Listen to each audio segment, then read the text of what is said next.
Maverick News, the antivirus program for your mind.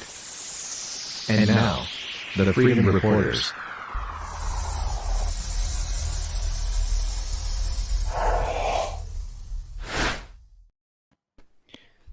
Good evening, everyone. I'm Rick Walker. You're watching the Maverick News Channel. We are the Freedom Reporters. And I'm your co-host, Brendan Kennedy. Good evening, Rick. How are you today? I'm hanging in there. We have a special guest lined up tonight. He will be joining us, not right away. He's a little busy, but he will be joining us during the broadcast, probably in about an hour. James Topp, Canadian veteran. We told you about him before, and he is marching all the way across Canada from British Columbia to Ottawa to protest medical mandates and to bring Canadians together. And what he's doing is truly inspirational. I would say he is a Canadian hero. That's the way I would describe him. I would use that attribute for him as well. I mean, just absolutely incredible with his journey of walking across Canada, which is no easy feat. He is contending the elements, the bugs. It's pretty amazing, really, what he's doing. He has a backpack on that probably weighs about 50 pounds. He has a team with him, of course, but he's marching on foot at certain points as he meets people. He picks up supporters who some people march alongside him to show their support for him and what he is doing. He, of course, is exhibiting his concern for our loss of rights and freedoms and is fighting in his own constructive and positive way to raise awareness, to have those restored, to have our Charter of Rights and Freedoms restored. And he is inspiring a lot of people. And as you say, Brendan, what he's doing is truly incredible. This man he started out in the middle of winter. He has now cleared the Rocky Mountains and has already made his way into Alberta. Truly amazing. Wow. He's now walked over 1,000 kilometers, proving the naysayers wrong. Some people thought there's no way this guy can do it. I have no doubt that he will, because he is determined and he is tough as nails. And he's Canadian. You got to be tough as nails for this trip. It's not for the lighthearted at all. I think that this is going to be something where we're going to see a lot of excitement geared towards it, especially as he gets closer and closer to Ottawa. And he's making phenomenal time. I believe his intentions are to walk about 30 kilometers a day, and that's not easy. Yes. So he'll be joining us live on the program while he is marching, and he'll tell us his story and tell us what he hopes to achieve by doing all of this. And we're really, really excited to have him on, because this is the side of Canada that we just don't see enough of these days. We saw some of it in Ottawa, and he embodies the Canadian spirit. That's what James Topp is. He's like Captain Canada as far as I'm concerned, and we need more people like him. He's awesome. I like that. Yeah. That's really fitting, I believe.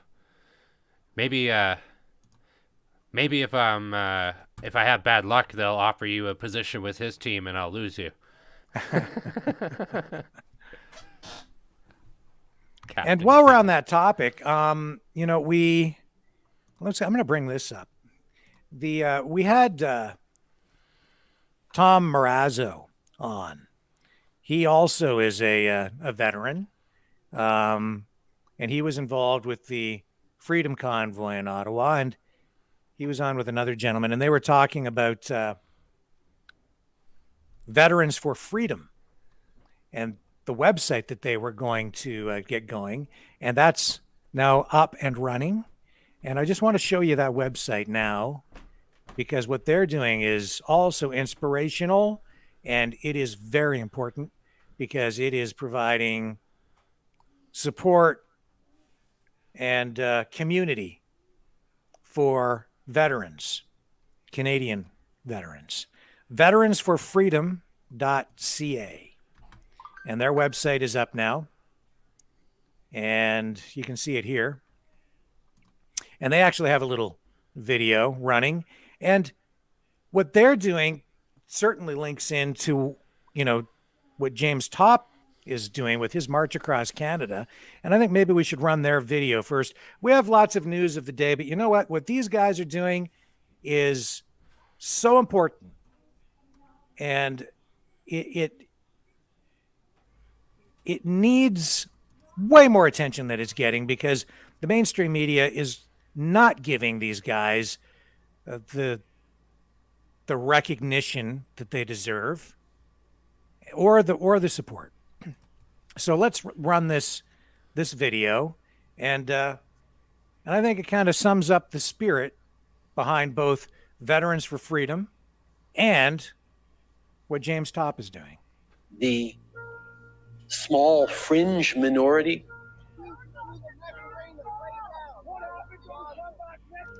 of people who are on their way to Ottawa, or who are holding unacceptable views that they're expressing. If you are involved in this protest, we will actively look to identify you and follow up with financial sanctions and criminal charges. Absolutely. This investigation will go on for months to come. Do not represent the views of Canadians who have been there for each other.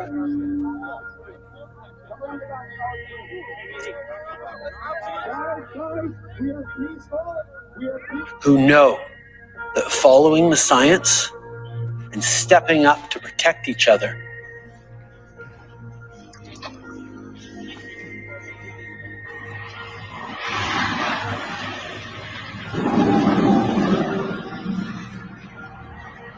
is the best way to continue to ensure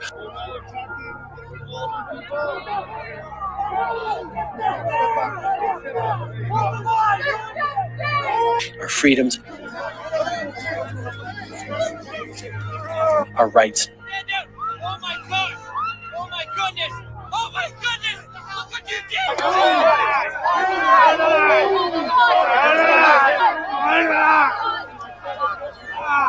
Our values as a country. I'm calling Stand 2 for all my brothers and sisters that served to come.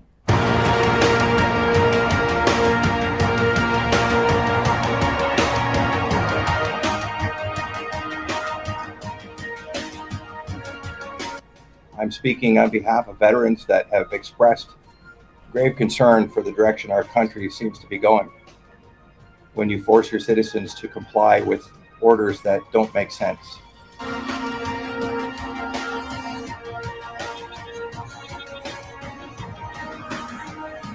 Get out of here!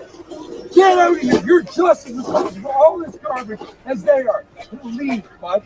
Leave!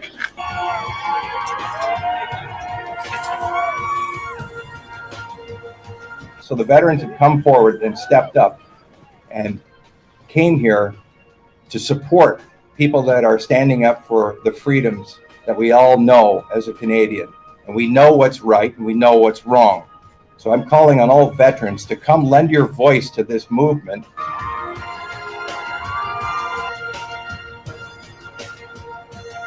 Your country needs you, and we need your support.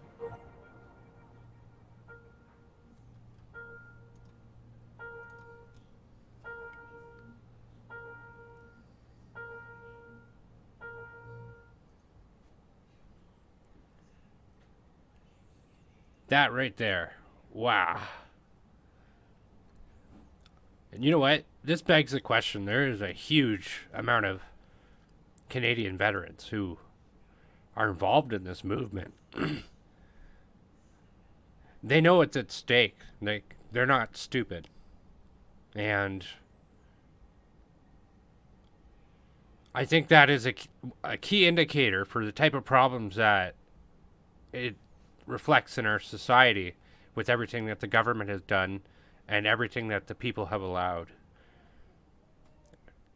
Justin Trudeau is the worst prime minister the country has ever had. He needs to step down.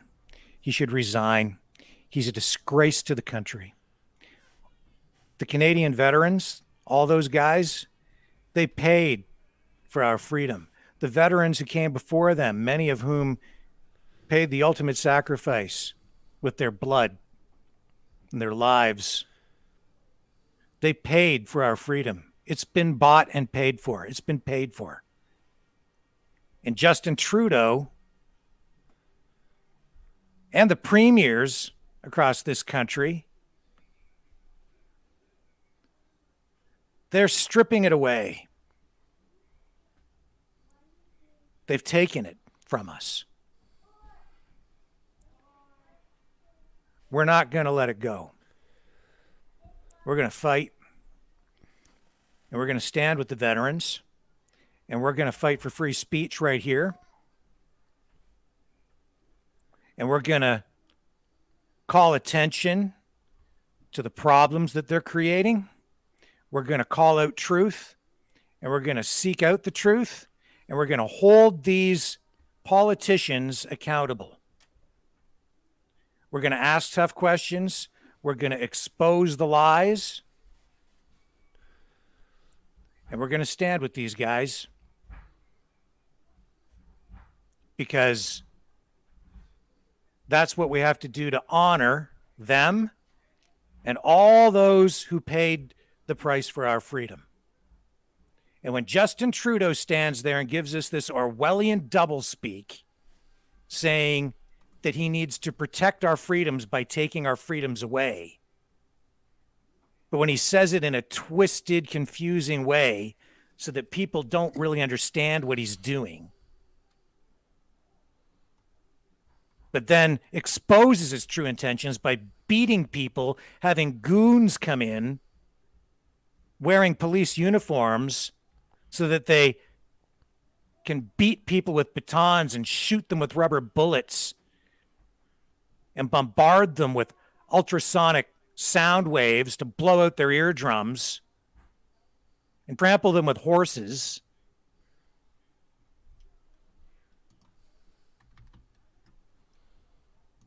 And arrest his political opponents. When he does things like that, people see him for what he really is: a fascist, a tyrant, a Nazi. That's what he is. Plain and simple. If you can't see it, it's because you're willfully blind. He has stolen the country. Him and his World Economic Forum cabinet ministers, young global leaders. That's what he's doing. That's what he's done. They've destroyed Canada, and now they're building back better for them, not for the people. Building back more profitably for their corporate friends as they rebuild a corporatocracy that takes advantage of the people and abuses the people.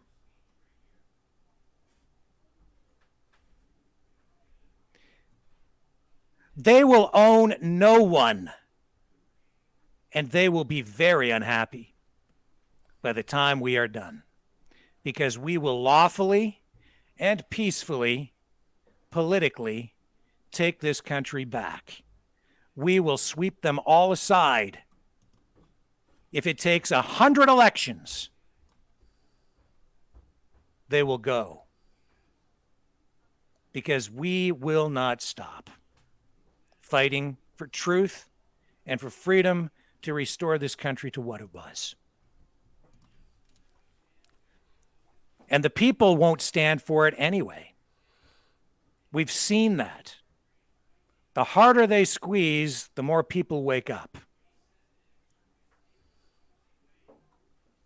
Because they just keep making things worse. And the more people suffer, the more they'll realize what Justin Trudeau and his ilk really are. That being said, before we get into our daily news routine and before we bring on James Topp, you can support our work at freedomreporters.com. freedomreporters.com. You can donate there to support us. You can click the link in the YouTube, Facebook, and Rumble descriptions. And if you can subscribe to our channels, if you haven't already, that would be greatly appreciated. That also helps us a great deal.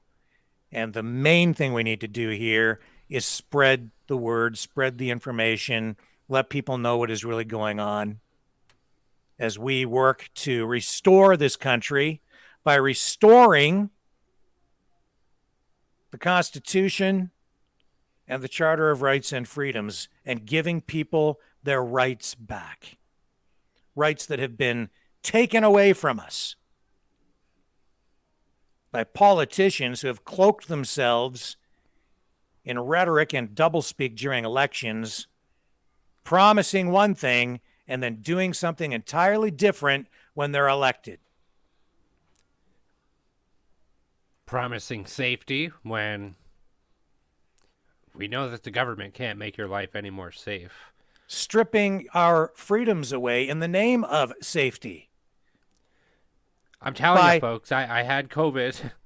It is not worth everything that we've done. This is not worth it. They did that by injecting fear into the population so that they could control us with fear. Fear. They want us afraid, and they had us afraid, and they still have a lot of people afraid. It's that fear that is driving all of this. That's what gives them the power to do what they want to do, because it helps them, it allows them to control the population. It gives them compliance.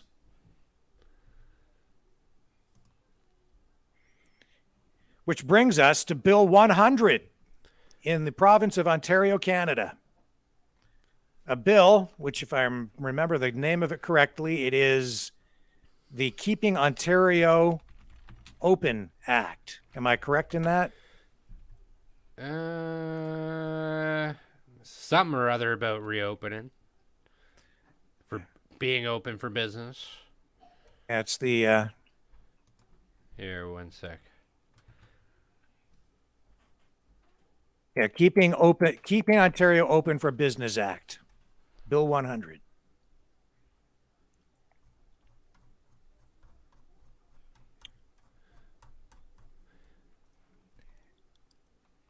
And this is a bill that is not properly named, like so many things coming from government these days. This comes from the progressive conservative government of Doug Ford. And if passed, it gives law enforcement the power to impose roadside suspension of driver's licenses and vehicles, seize license plates, tow vehicles being used in a blockade at an international border, among other things. It's not about, well, it is about keeping Ontario open for business in a way, but that's not really what it is. It's legislation. It will be a law that gives the government the power to shut down protests. That's all it's about. Shutting down political opponents. That's why the Canadian Civil Liberties Association is concerned. They say that it can be interpreted quite broadly. And they say that it has the potential to remove from people's arsenals some protest tactics, which you could argue might be somewhat disruptive. But the provincial government, by implementing their emergency provincially, gave themselves the power to go in and remove vehicles and take extraordinary steps to shut down protests at border points, like the one in Windsor at the Ambassador Bridge on the Windsor-Detroit border. And now what this will do is it will give the government those powers permanently, so they could use them for a variety of things. And they can target their political opponents, and it's not really necessary. And in fact, I think we have right here, again, sort of an almost lone voice in the legislature, Belinda Karahalios, who has concerns about Bill 100 and expressed those views. And I think, Brendan, you're ready to roll a clip with her right now, right? Rolling the file. Good afternoon. I wasn't planning on speaking to the debate today, but I've just been so inspired by all the speakers here today. And it's interesting because the Keeping Ontario Open for Business Act, brought to you by the same Solicitor General, the same PC government who forced the Reopening Ontario Act on Ontarians. The Reopening Ontario Act that, Mr. Speaker, you remember I voted against, the one for which I was kicked out of the PC Party for, but which was the little spark that ignited the New Blue Party of Ontario. So there's some good that came from that. I'm going to compare these two bills just briefly, Speaker, because I don't have too much time. But the Reopening Ontario Act gave the PC government the power to maintain emergency powers without there being a state of emergency. And at the time, I said, and I still say, and I maintain this, that bill is and was an unnecessary overreach on our parliamentary democracy. And Speaker, this bill, this Keeping Ontario Open for Business Act, also ironically named Bill 100, this bill takes the powers that the PC government gave themselves when they declared a state of emergency on February 11th, 2022, to deal with the protests at the Ambassador Bridge. And they are now enshrining these emergency powers into permanent law. This government is drunk with power. They have no desire to let go of their emergency powers.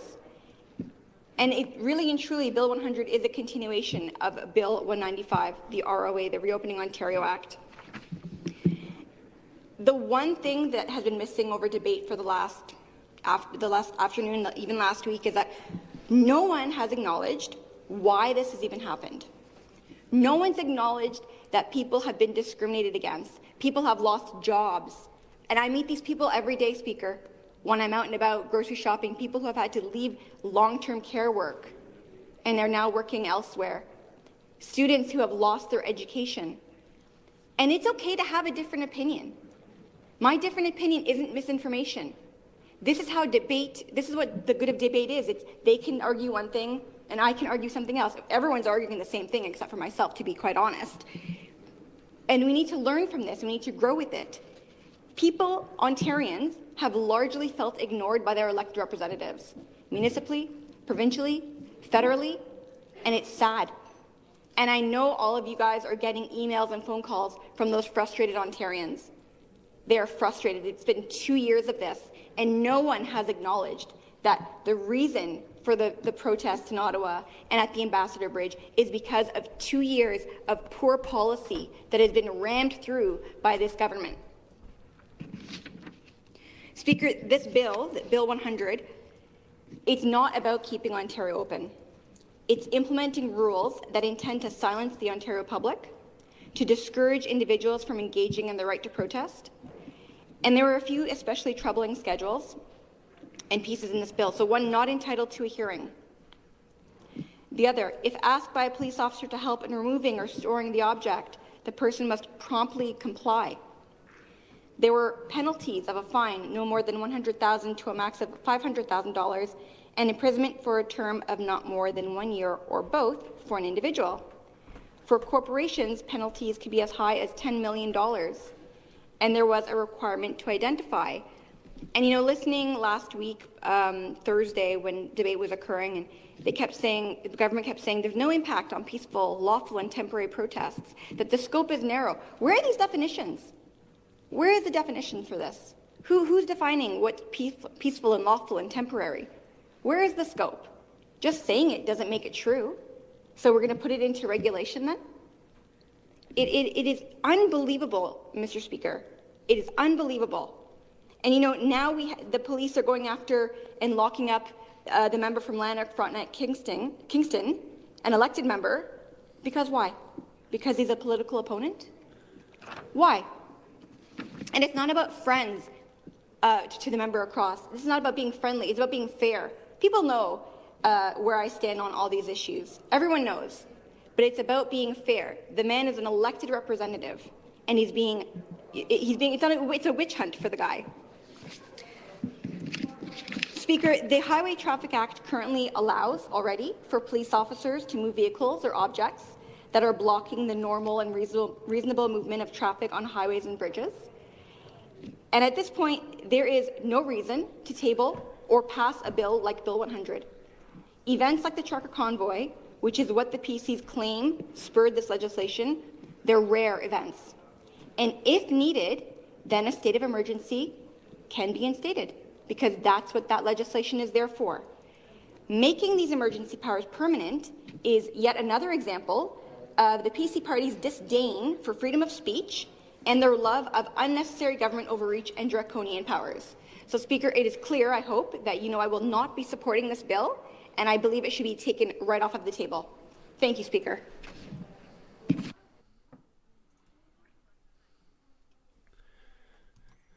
And there you So, have it. what do you think of that? Well, I don't think I really appreciate where she came from in coming to the aid of Randy Hillier, and I think that was very important what she had to say about him. Furthermore, with this act, she's 100% correct, but she didn't go to some of the things I find that are more concerning about it. So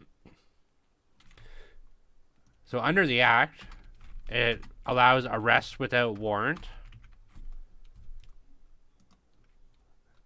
which dictates a police officer may arrest without warrant a person whom the officer believes on reasonable grounds is A, contravening clause 3 or subsection 3, is guilty of an offense under subsection 10, has failed to comply with the subsection. This is not good. We're in trouble. You think? We're in trouble. And this bill has now passed, is that correct?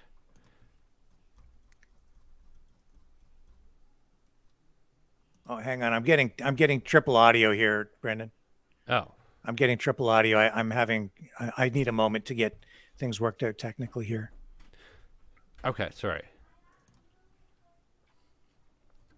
But look, this act is going to sell Ontario out. Ontario is officially no fun zone. And as the member for provincial parliament has clearly outlined, we already had the Highway Traffic Safety Act, which covers all of this. This is the police this is the politicians giving police more power than they really ought to have. We should all be concerned about this, and the rest of Canada should be concerned as well. This is not just going to rest with Ontario. If Ontario does this, then they're all going to do it. And we'd seen that with Nova Scotia, where they had banned protesters from standing along the sides of highways.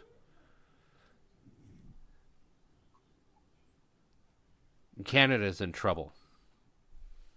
Big trouble.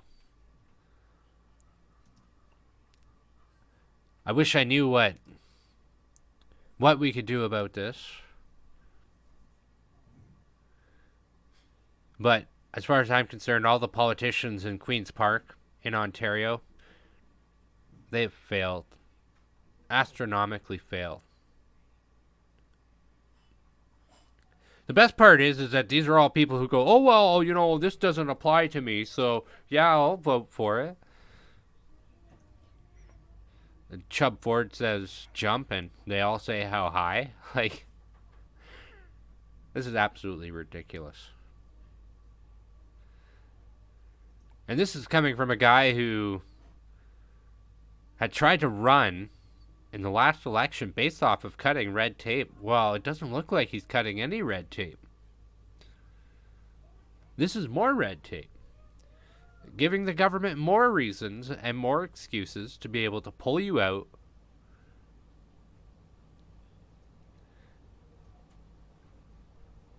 There isn't a whole lot, though, like I said, that we're going to be able to do about it at this point. The whole thing needs to be scrapped. It's a very large bill, and it contains a lot of info, and we should all be concerned about it.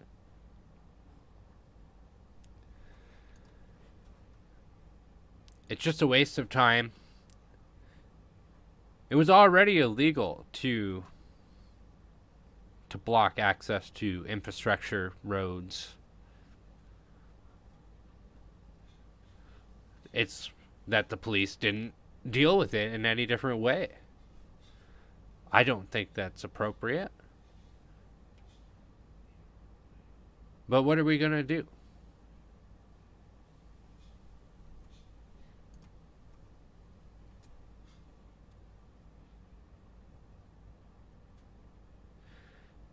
I see somebody who says workers who supply power, water, and food need to strike.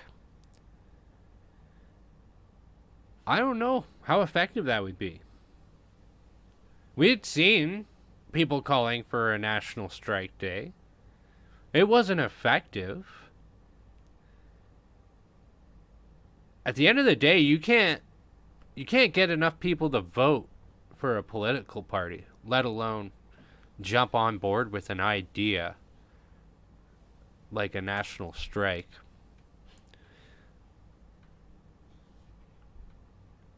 I think it's going to take a little bit more time before we get enough people on our side, because this freedom movement, although it started off pretty small, and it's like Rick Walker says, at one point in his community, he was the only person who was protesting about certain aspects of COVID-19 and the overreaching authority that the government has given itself. He showed up. He was there single-handedly at some of these protests. And now look at the protests. Just almost every weekend. We shared the story with you about what happened in Calgary this weekend past.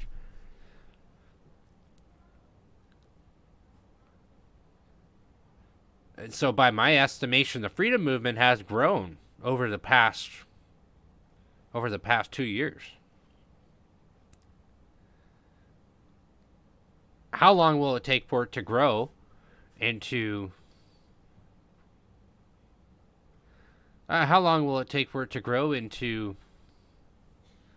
something that will have that kind of teeth, where enough people will say, well, no, we're not doing that, we're just going to strike?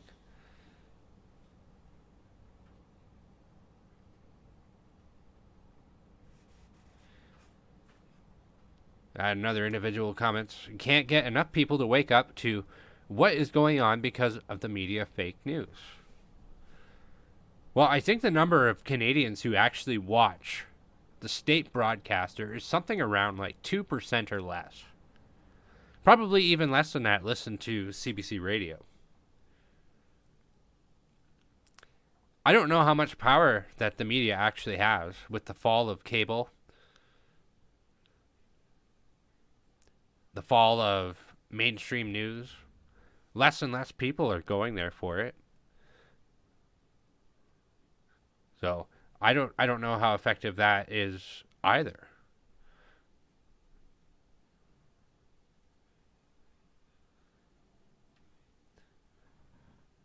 And maybe 4 to 6 years for PPC to take power, says Roger Langill. Well, I don't know about that.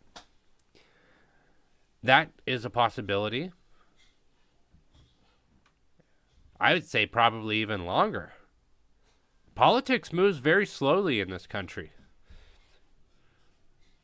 We all know those people who, when they vote, they don't vote with anything in mind. They vote because their daddy voted NDP, so they're going to be like, well, I'm going to vote for NDP. I know people like this. I'm sure you do too. It's one of those things that's kind of interesting. But things aren't what they used to be. Not anymore. You can't vote for parties because of that. I mean, I voted for PPC in the last election. And I felt that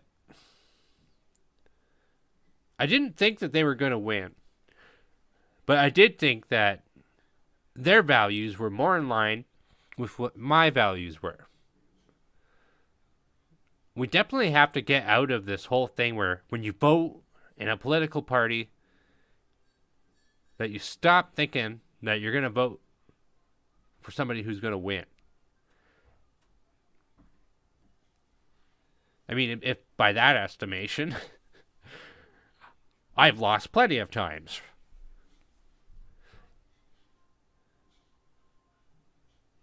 There is too many people out there who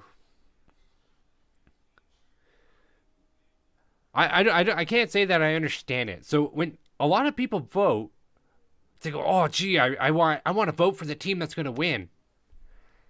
They don't want to be a loser. But what do you really get out of it if that's the case? So what? The political party lost. Big deal. At least you voted with your conscience. And that's very important, is to ensure that you do that. And welcome back, Rick Walker. Yeah, I'm here. So, anyway, probably enough about this. We should probably move on and talk about other things. But sure. No question, the this is these things we've been talking about here already: rights and freedoms, the right to protest, right to free speech, all of these things. These are the issues that we need to be focused on right now. These are the most important issues. And this is why I have some issues with Pierre Poilievre, because I don't really know where he's coming from. I can't really tell how sincere he is yet. I'm looking for a reason to trust him. He seems to be the front runner in the federal conservative leadership race. But he keeps talking about the economy. He keeps talking about, he went about using Bitcoin. And he's pushing the freedom button a lot, saying that he's going to make Canada the freest nation on earth. And that sounds great, but I'd like some details and I'd like some reassurance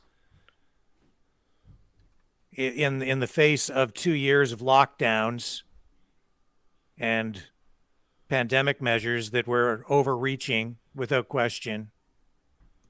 So I'm just looking for some proof in that pudding. And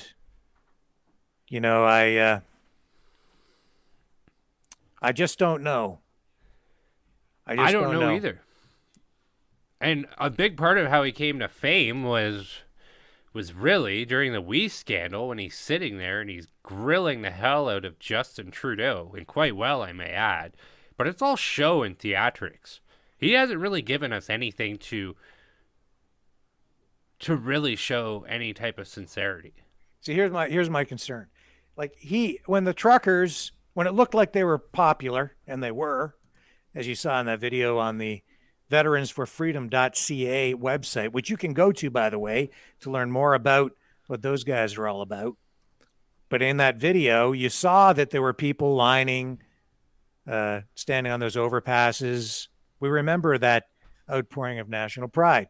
So Pierre Poilievre went out and joined some of those supporters on an overpass at one point and made a little video, and at times did express some support for the Freedom Convoy. But then, when asked about the freedom protests at the border points, his support wasn't there. He was mostly concerned with getting the borders reopened. I remember those quotes, those clips on the mainstream media. And you see, it's the same thing with the Ford government in Ontario. They are in bed with the big corporations, the big companies. They don't care about your rights. That's not front and center for them. What they're concerned about, keeping the border open so that the big companies can keep on making money. That's where their allegiance is. That's what they're worried about. And in fact, the Liberals and the NDP are as well.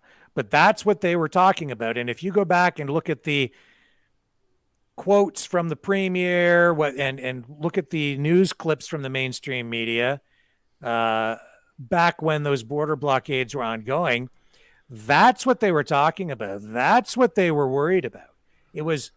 They were just concerned with getting the flow of traffic going again. And they were saying that the protesters were violating people's rights because they were blocking access to the border and they were taking people's jobs away.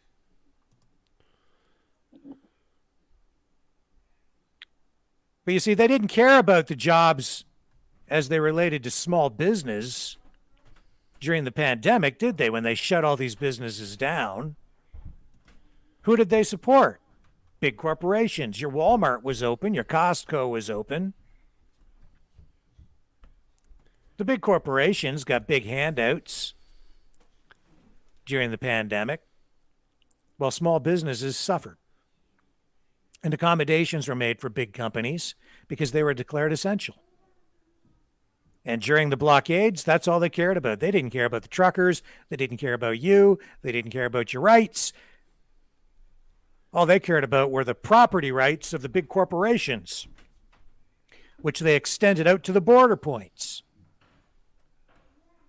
It wasn't just property rights at their factories or their big box retail establishments or whatever facility they happened to own or lease. No, those property rights extended all the way to the Ambassador Bridge at the Windsor-Detroit border. And they were prepared to send in the goons to make sure those extended property rights were protected. And goons they did send in. Oh, yes, they did. Your rights be damned as individuals, because we're not dealing with free market capitalists here, folks. We're dealing with authoritarians. So out of this side of his mouth, Pierre Poilievre says, "I'm going to make this the freest country in the world." And then in that side of the mouth, he's saying, but those truckers can't protest at the border. Well, so which side are you talking about? And how do I know when you're telling the truth? I like a lot of what that guy says. I like a lot of what he says. And I'd like to be able to put my faith in him. And it looks like he's way out in front on this with this leadership. And he looks like he's a far cry better than Justin Trudeau. But I'm having a hard time trusting any politician. And even on this bill, the Keep Ontario Open for Business Act, who voted against it? Not many. It was Belinda, and I think were there any others? I think there were 3 others. I could probably find that in 2 seconds flat here. I have the bill on. We might not be able to. I'm not sure. But anyway, And then, apparently Rick Nichols didn't show up. So I'm going to have to ask him about that. He wasn't present for the vote. Apparently, skipped it. So I want to know why. That's a hard question that I think we need to ask him. He was on the program the other night. And in my estimation, there isn't much that's more important than that bill. Because that bill strikes at the heart of our rights as individuals. It strikes at the heart of free speech, freedom of expression, freedom to protest. And yes, there are always reasonable limits when it comes to things like protesting, but the reasonable limits are already in place. You don't need these additional powers that were implemented under an emergency act provincially. You don't need to make them permanent, as Belinda Carahalios rightly pointed out. I should note as well that tonight is the first of a 3-day convention for the new Blue Party in Ontario. They're doing an online convention of sorts with speakers and seminars to get their party rolling. I believe the registration is closed now, so if you aren't registered, it might be too late, although you might still be able to participate. I don't know. You could go to their website and find out if you wanted to learn more about their party and her, Belinda Carahalios and Jim Carahalios and the new Blue Party of Ontario. They seem to have some important things to say, and she seems to be a very brave soul, standing there alone at times, being the only person or one of the only people voting against some of this draconian anti-freedom legislation that has come from this fascistic conservative government of Doug Ford.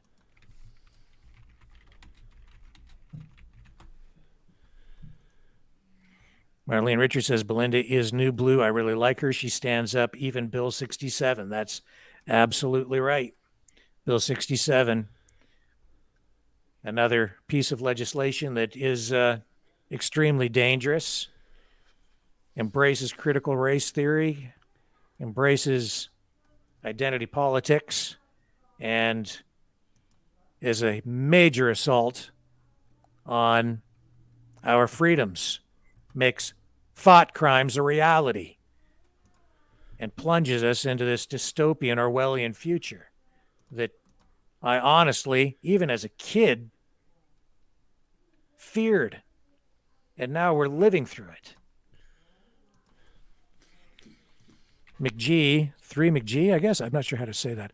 I didn't trust him, but I don't have much evidence for making the statement. Yeah, well, it's just these days, I don't mean to pick on Pierre Poilievre in particular, but I think these days it's just wise to make these politicians earn our trust before we hand it over. Well, I mean, come on. Look at everything we've been through. This is a very abusive relationship that we've had with the Conservative Party. Like, you had Andrew Scheer, who's a total hypocrite. The next guy, Aaron O'Toole, he flip-flops so much on so many things. How can anybody trust them, like, wholeheartedly and openly? You can't. Yeah. No, you can't trust them. You can't. Not at all. It's and like Pamela, a dog. No, you didn't miss James Topp, Pamela. He will be on probably, well, very shortly. I spoke to him just before we came on the air. He is all lined up. He will be here. So hang tough, because he's a tough cookie. He's tough as nails, that guy. He's going to make it. So, yeah. Sorry, Brendan, I didn't mean to interrupt you. Oh, you're fine. But anyway, the Conservative Party is like a bloody dog that bites you, and then you keep going back and it's like, oh, maybe he won't bite me this time.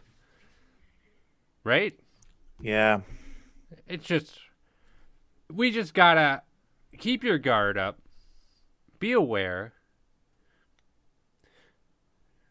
I'm not about to give Pierre Poilievre any type of saint status anytime soon either. I like some of the stuff that he's done, But that's not going to excuse him from being silent for 2 years on so many important issues. Mad Guardian says Canada is the best we got unless you move to Ireland or Switzerland or New Zealand. I don't think so. Yeah, my ancestors left Ireland. I'm not going If Canada back was there. if Canada is that great these days, why are so many people heading off to Mexico? I know a whole bunch, a lot. There are whole communities of Canadians that have moved down there since the start of the so-called pandemic. Mainstream media likes to use that little two-word phrase, so-called, these days, to discredit anything they don't like the so-called freedom convoy. Yeah, the so-called mainstream media. Yeah, Canada's got serious problems. It is not Canada anymore. It's not the best we've got. It's not even recognizable anymore. It's not Canada. We need to make up a new name for it because Canada is gone. If you want Canada, we're going to have to fight to get it back because this is not Canada. Sorry to inform you, folks, but the country is gone. Justin Trudeau, with the help of, I think, every premier and just about every politician in the country, they took it from us. And they're not giving it back. No, they're making sure that the extraordinary political measures that they put in place to punish their political opponents during protests that are pandemic related and other protests related to their world agenda, global agenda, that a lot of these powers are now going to be enshrined permanently. And Canadians are still asleep at the switch. They don't get it. They're not even paying attention. Most of them. Most people are so dumbed down because the education system has been set up to dumb them down for several generations that they don't understand how civics works. They don't understand. They don't even know. I just watched a video yesterday with a candidate from the New Ontario Party who was sitting there explaining when the next elections are going to be and explaining the 3 levels of government.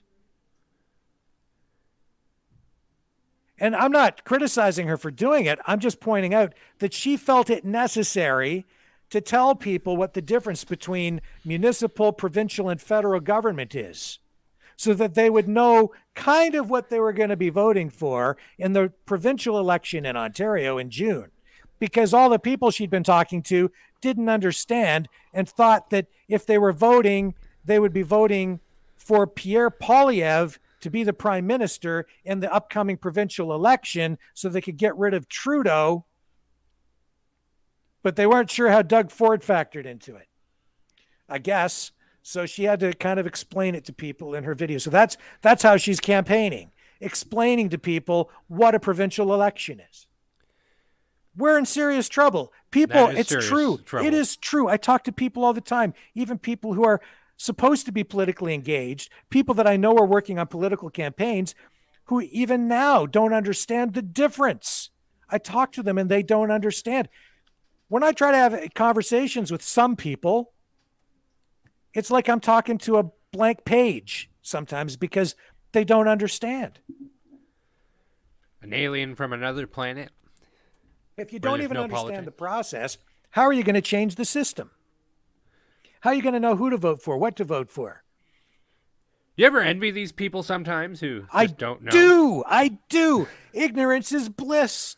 I see these people walking around smiling under their masks, and they seem very happy.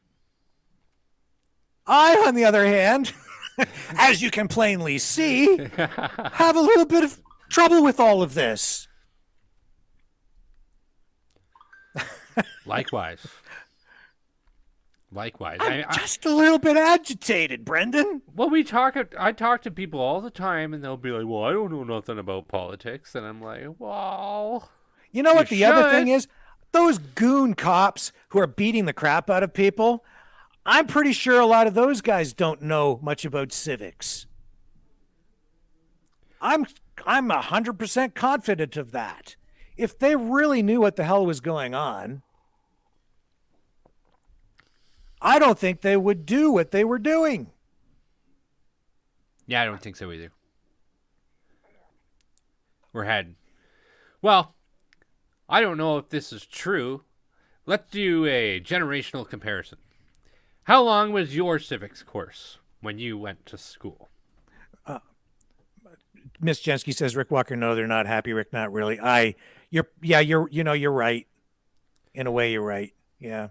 I know exactly what you mean. Yeah. My dog makes me happy. I'm sorry, Brennan. Go ahead. Well, I asked you a question. How long was your civics class when you were in high school? How long was it? Oh, well, I took, they called it social studies. Yeah. In those courses, and we started getting that in elementary school, and then I continued to study that through high school, and don't go into the college stuff, but and then we went into college and university, and and then of course I was in journalism, so I studied all that, right, and economics, but today, well, you know what I had in my social studies class, we talked about like Columbus and stuff like that. We didn't talk about civics and careers. Well, we did. So now in Ontario, students are granted in the grade 10 year half of a semester. Like less than 2 months of material, understanding the multiple levels of government, etc., etc. That's all they teach. That's it. That's it. That's it. That's what you get. Unless you have a maverick of a teacher who just out there teaches all of the kids all kinds of stuff. Well, I have to admit, I was a little unusual as a kid. Big surprise. Right. You're still because unusual. even as a young kid, I had a keen interest in politics and economics. I don't know why. I just always did. And I remember they used to have a competition or a question every day, and they divided the school into teams. And I was on the Brown House team. They called it the House. And so my team was the Brown House team. They had red, blue, green, and brown. And anyway, on the morning announcements, they would ask a question. And like it was a quiz. And if you had the right answer, you got points for your team. And I remember, this one stuck in my head. They asked, what was the value of the Canadian dollar yesterday? And I knew it to the decimal points. So I went down and I answered the question. I was the only kid in the school who knew the value of the Canadian dollar to the decimal point. So I got the points for the team that day. And then they announced it on the PA system the next day. They announced my name because I got the answer right. And then, of course, all the kids in my class turned and looked at me like I was some sort of freak. So, but that's okay, because look at me now. Freakier than ever. Yes, that's right. That's still okay. A loner. It's okay. You got me. I'm here with you. All the way, buddy. Thank you, Dusty, but I'm not running for Prime Minister. I appreciate the vote of confidence, though. I'm humbled. Skywalker. Maybe I could be Prime Minister of a galaxy far, far away a long, long time ago. Maybe. Yeah, that's me. Nerd Rick. That's right. Yeah, I'm still waiting to get my revenge. Look, my point being, half of a semester devoted to understanding how civics works is not effective. And the only reason why that would be is to keep people stupid. There's so much impracticality in high school. A lot of it's a waste of time. I mean, I hardly was even ever there. This guy's talking about winning contests in school. I was like, don't need to be there. Look at all the love pouring out of the chats for me. Thank you, everybody.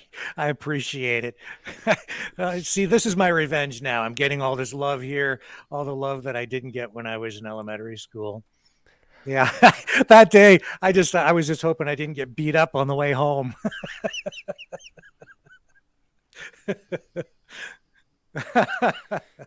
Stop it, guys. You're going to let it get to his head. Oh, my. Yeah, don't forget to hit the like button. I agree. How's 1960? You're the man. If you are a man. I think you are. Oh, boy. It's true, though. The government, I really believe that they do want to keep the population generally pretty dumbed down because it keeps you docile. I think they also want to keep people drunk and stoned. Droned, as I would describe it, so that they're just numb, sitting at home, not causing any trouble. Wouldn't want them to go out and protest or anything. Oh, boy. Well, I'm not opposed to getting droned on a Friday night or something, but I mean, you can't you can't have that be all. You can't have your life be all about that. That is a small thing in the world. There's more to life. And well, yeah, I do not drink. I do not do drugs. I don't need it. It's just not my thing. I don't judge other people for doing whatever they want to do. It's just not my thing. And that's fine. I don't judge people for not. But look, it's like it's something that's been ingrained in society and culture for so long. And if it wasn't for ale houses in 1776, there would never have been a United States Revolution. Yeah. And now, ladies and gentlemen, the moment we've all been waiting for. James Topp. Hello. Getting his camera ready. Hello, Alberta. How are you? We're fantastic, James. How are you? We're not bad. We're just crossing through a junction here. Yeah, your camera is turned the wrong way. I think. Yeah, we're seeing the wrong. We're seeing your camera person and not you. There we go. There we He go. is. There's the man. Ladies and gentlemen, James Topp. James, thank you so much for joining us on the program. Yeah, thank you for having me. How are you? Excellent. I know that you're carrying a lot of weight and breathing hard. Well, no, we lightened the load when we got through the mountains a little bit, so it's not as bad. So, James is marching across Canada to protest these medical mandates and fight to, I guess, have our freedoms and rights restored. But let's let James tell us exactly what he's doing. Can you explain what you're marching for, James? Yeah, absolutely. I am. This is a dual purpose mission. This is an attempt to reunite the country, and it's also a protest it's a protest against the government mandate that resulted in my being placed on leave without pay from my public service job. I was a federal government worker, a civilian employee of the RCMP, and I was placed on leave without pay back in the middle of November due to my objections against certain procedures. And I was also, just to back it up a little bit, I was a 28-year employee of the armed forces, okay? So I spent 28 years in the Army, full-time, transitioned to the reserves in 2019. That allowed me to pursue this other civilian job with the RCMP. So I maintain a presence in the reserve force as an infantryman, as an NCO, and then in the middle of November I was informed by my chain of command that I would be released under what's called Item 5F due to my refusal to follow the Chief of Defense Staff orders on a certain procedure. So I'm deliberately doing a dance around calling out certain medical procedures because I want to avoid being labeled at this particular point.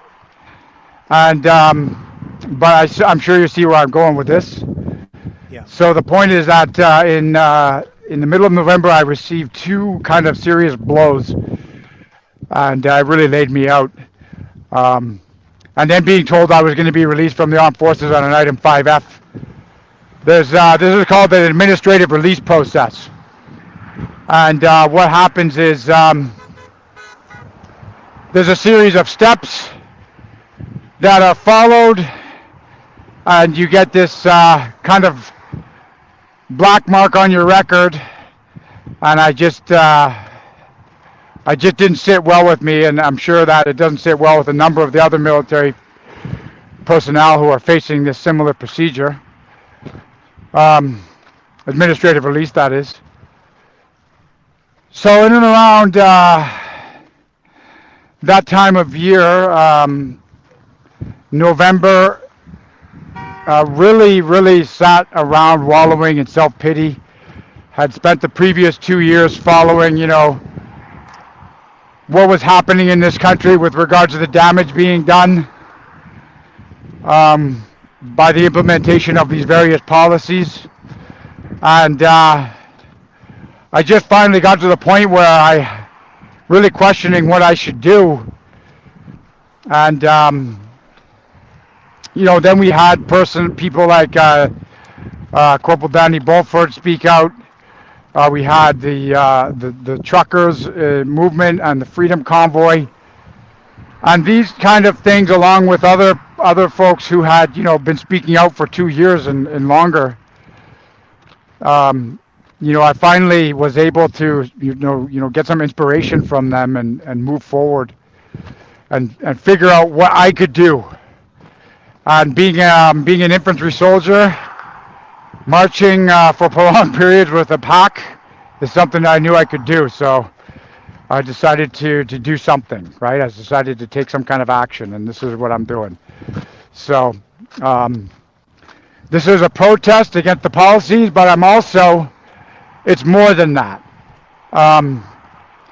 We both know that there's been a divide created in this country that is so wide and so deep. I'm not even sure it's capable of being bridged at this point in time, but I'm going to try. But this is me telling you, I'm James Topp. I'm going to reach across that divide and try to do something with my hand held out. And so I'm protesting. I'm also speaking on behalf of all of the people who also lost their jobs. They lost their businesses. They have divided families and relationships due to the implementation of these policies put in place by the federal government. And I'm also speaking on behalf of the folks like me who are in the military and who had their arms twisted behind their backs and accepted the procedure in question because they were bullied into it and fed this kind of false construct of choice and consequences. And, there was no other real way out for them. They had to accept this procedure so that they could keep their jobs or their positions, So that's what I'm doing. I'm not just going to Ottawa as well. I'm not just going to Ottawa to wave my hands around and announce the fact that I'm there. I'm going to go to the Tomb of the Unknown Soldier and pay my respect to that monument. because I feel a great injustice was done there earlier this year. And I'm going to, after that, I'm going to demand the attention of our members of parliament and the federal government. I have another 3 months to walk across the country from where I am now, just outside of a place called Monarch, heading towards Lethbridge. I plan to get into Ottawa in around the end of June, and in that time, I've started a letter writing campaign, and this isn't just letter writing and sending emails out. This is physical copies, one physical copy for every member of parliament in the House of Commons, as well as the Senate, 105 of them. So 338 plus 105 senators personally signed letters from me demanding an audience, and why I think I'm going to make a difference, or I might make a difference anyway, because by the time I get there, I will have enough support from the people I'm meeting along the way. They will also pressure their members of parliament to either speak to me and have that conversation that should have been had back in January, February, when the truckers went there to express their concerns about these government mandates, and they were subsequently ignored and insulted. So, this is my plan of action. This is what I'm doing, and that's you know, there's my mission, and there are a bunch of implied tasks that come up in between then. But I'll answer any questions if you have any. Sure. So you left. You've been on the road for how long? You left Vancouver. 40 days. How many? 20? 40. 40 days. Yeah. Time's flying, and you've already traveled over 1,000 kilometers. Is that right? Yeah. Well, we just passed through Fort McLeod, which is actually, if you do the Google Maps thing, it's 1,099 from where we started. But there was a couple of sections of highway we had to cut out due to safety concerns, and that was in BC. So we are still over the 1,000 kilometers. I think we're at about 1,033. Are you getting any mainstream media attention at all? And if so, has it been fair? I don't know, because I don't watch the mainstream media. I was approached by a reporter from the CBC back in the middle of February. As I'm sure you're aware, I came out, I made an announcement while wearing my uniform in the middle of February, and after that, it was, it was a pure coincidence. I ran into a kind of skilled videographer named Nemechuk, whose YouTube channel is Cinematic, and he made a really good video which caught the attention of a number of people, including all these guys who are with me now, by the way. So that got out there, and somebody from the CBC did contact me. However, at that particular point in time, given the media landscape, I didn't really feel comfortable talking to the CBC. However, I have been told I should seek more attention from them. Yes, carefully, I would say, but yes. Yeah. Mm-hmm. You're going to have to be very careful with that. So you're traveling, what, about 30, 40 kilometers a day then? Is that about right? Yeah, approximately. Actually, yeah, today's a 30. Depending on the terrain, right? Depending on the terrain, we got challenges like no real medical issues, except for, my ankles were getting a little bit fatigued. My feet swole up, and I had a set of boots that wasn't big enough to accommodate for the swelling, and it kind of caused some complications, which, kind of slowed me down a little bit, but it's getting better. But 30, 40 Ks, like I need to average, 38 to 43 kilometers with rest days get me to Ottawa by, the end of June. Okay. And what about the independent media? I guess that's how you're getting your message out, that and through social media? 100%. Folks like you, I had a live stream with Viva Frey, got a couple of Laura Lynn. I had an interview with Julie Paness, who was one of the speakers in Ottawa earlier this year. The attention is coming, and I kind of knew that it wasn't going to get the initial stages. Probably a lot of people were just going to be scratching their heads, wondering, who we are and what we're doing. But as we got further and further along, well, as you can see, there's thousands of people passing us every day, and we're getting more attention. And I think to your point, it's the independent media that's going to give us the most attention. Right. And if people want to find out more about you, to support you, where can they go? Your website, canadamarches.ca? Yeah, canadamarches.ca, and then there's links there to, you can click on the GPS live link and you can see exactly where I am at any point in the time.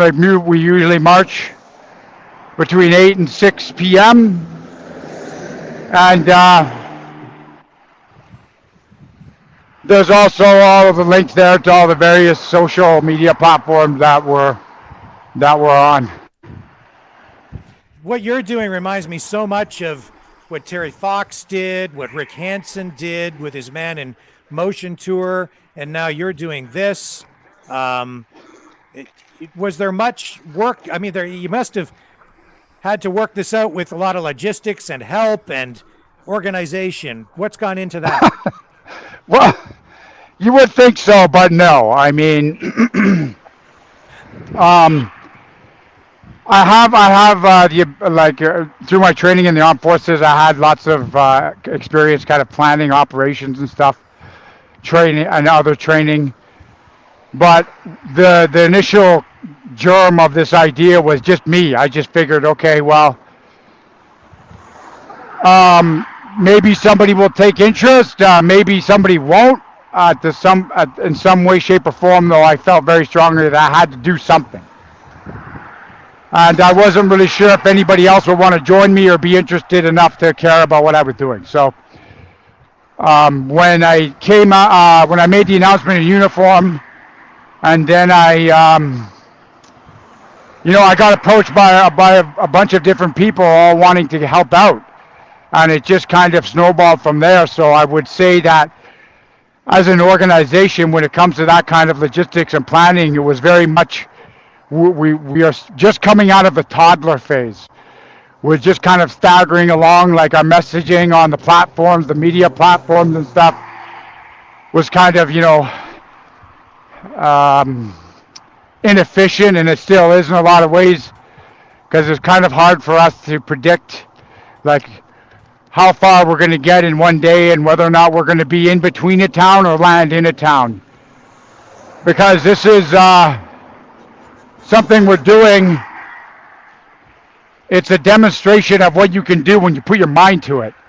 So I'm not taking any shortcuts. This isn't like, a speaking tour. Like, we're doing however much we can do in one day. We take a break, go back to wherever we're getting put up, or if we got the money, we get a motel room like we are tonight. And then we start the next day from where we stopped.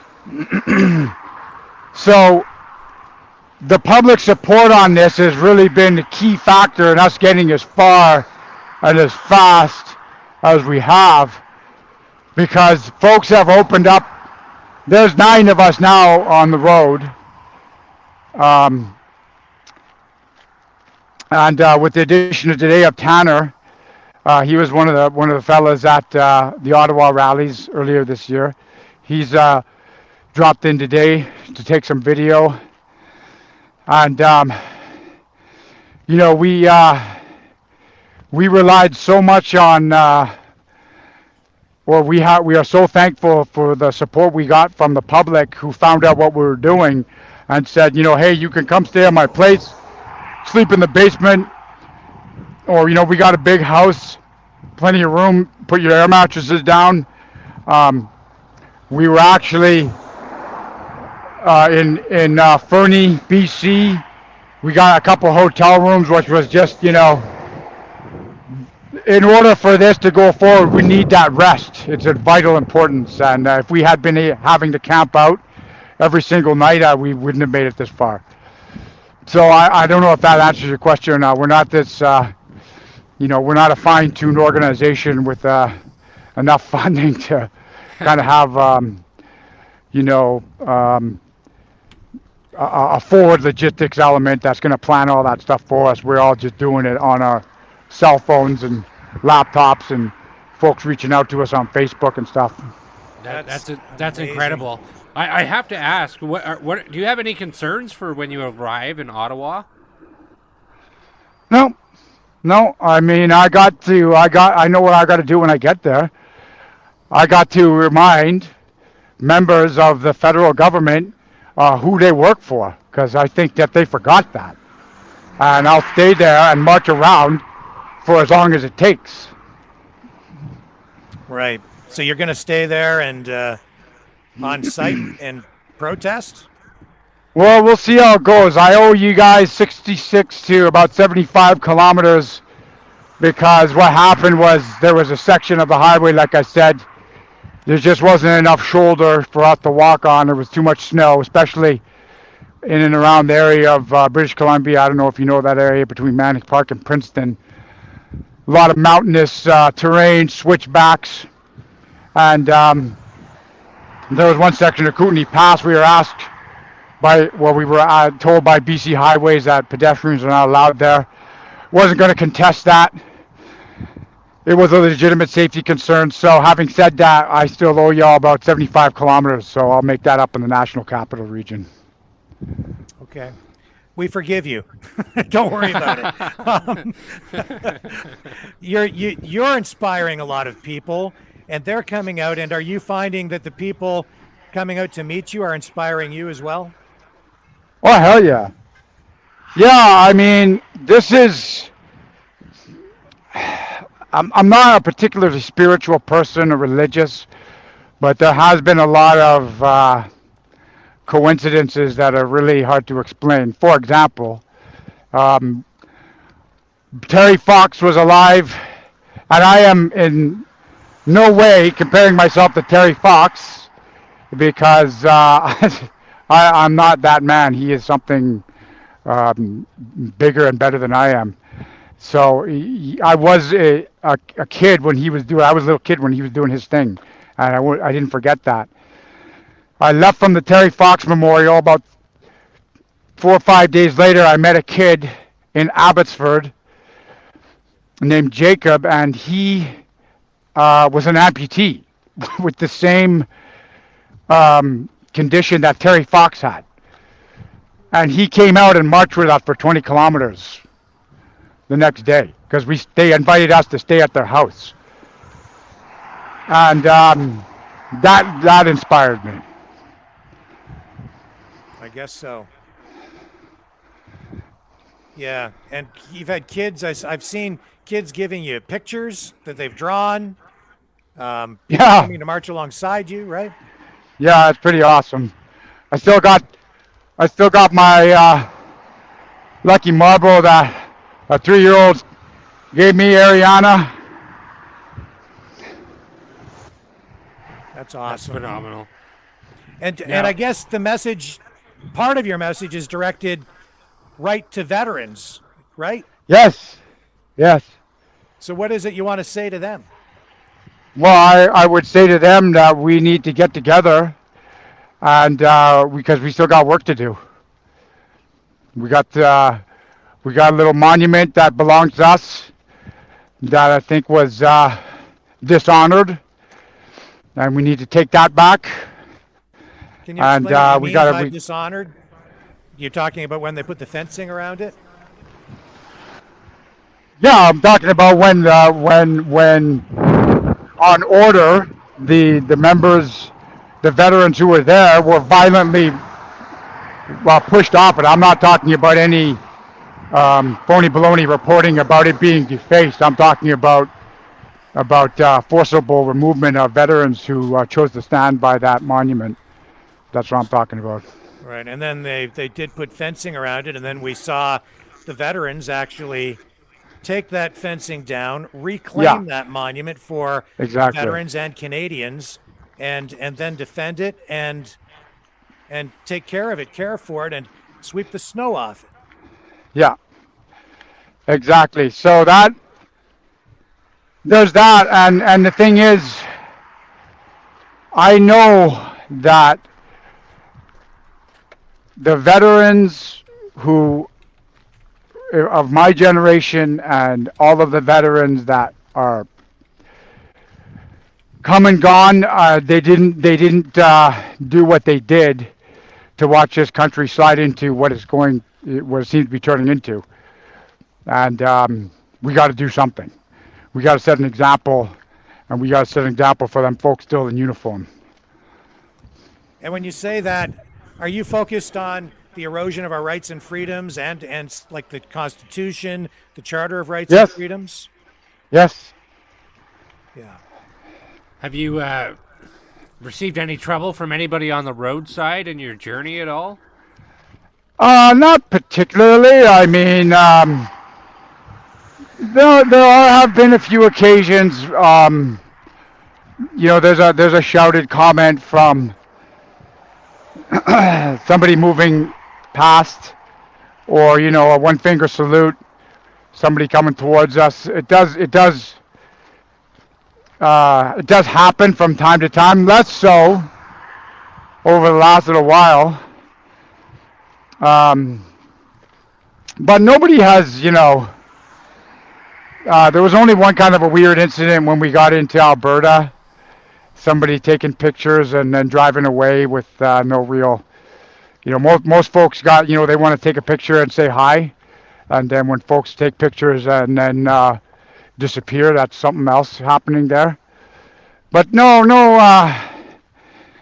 real trouble, so to speak. I mean, and I don't expect any. I mean, I got some folks with me too, right? Yeah, of course. No, you'll be all right, I think. If anyone who can handle it, it's you. But when people do or have expressed their displeasure with you, or when you run into any of this kind of anti-freedom sentiment out there, it must make your heart bleed. It does, because I don't understand it.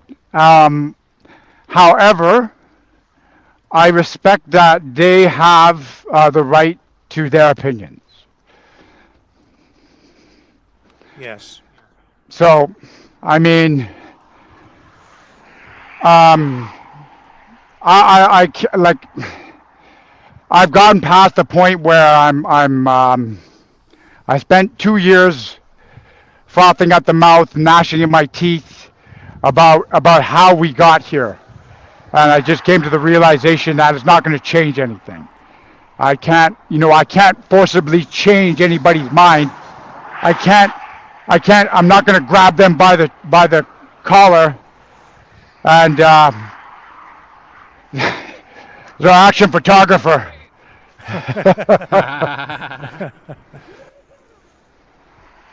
I'm not going to grab somebody by the collar and try to wake them up, right? They got to come to their own conclusions. Right. And I'm past that. I'm looking at solutions now.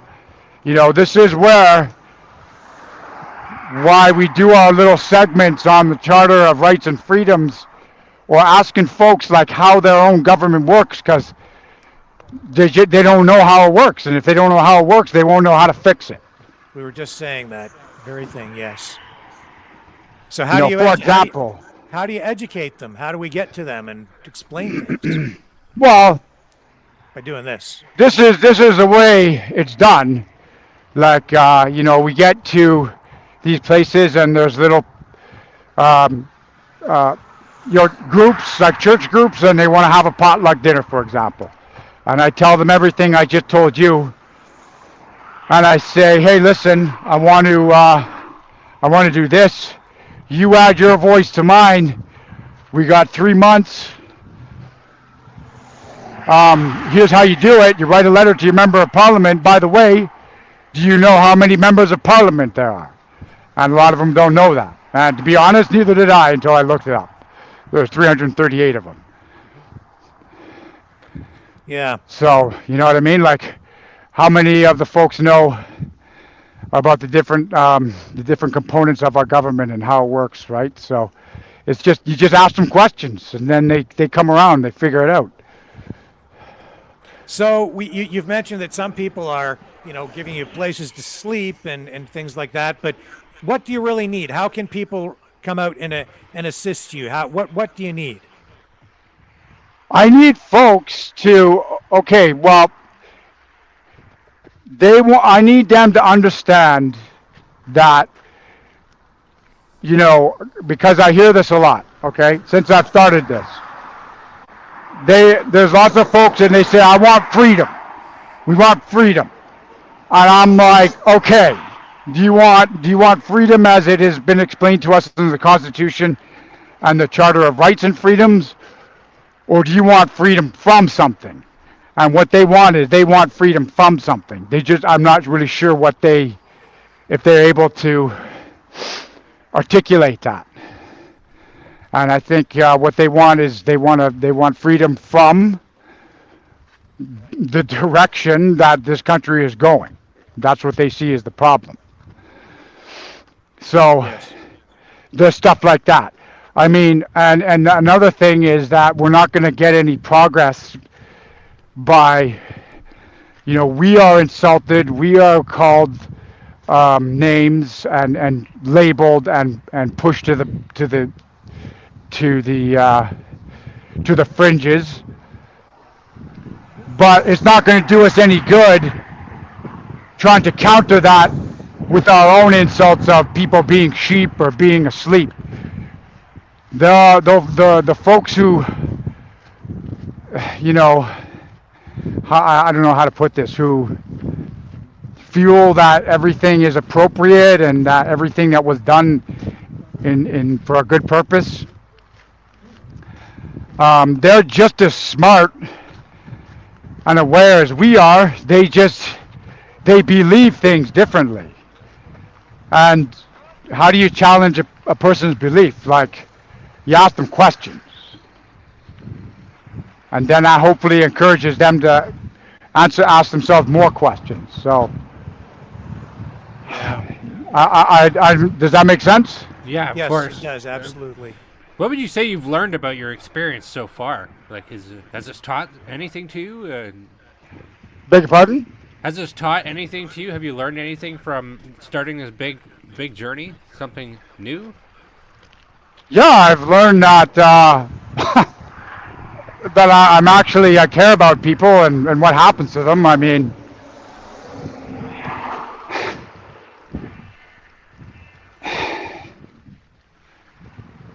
I didn't really think I did. Mm-hmm. Is there something that brought that out of you? Like a conversation? I guess I remember being in a state of suffering one night, just so unhappy, having lost my employment.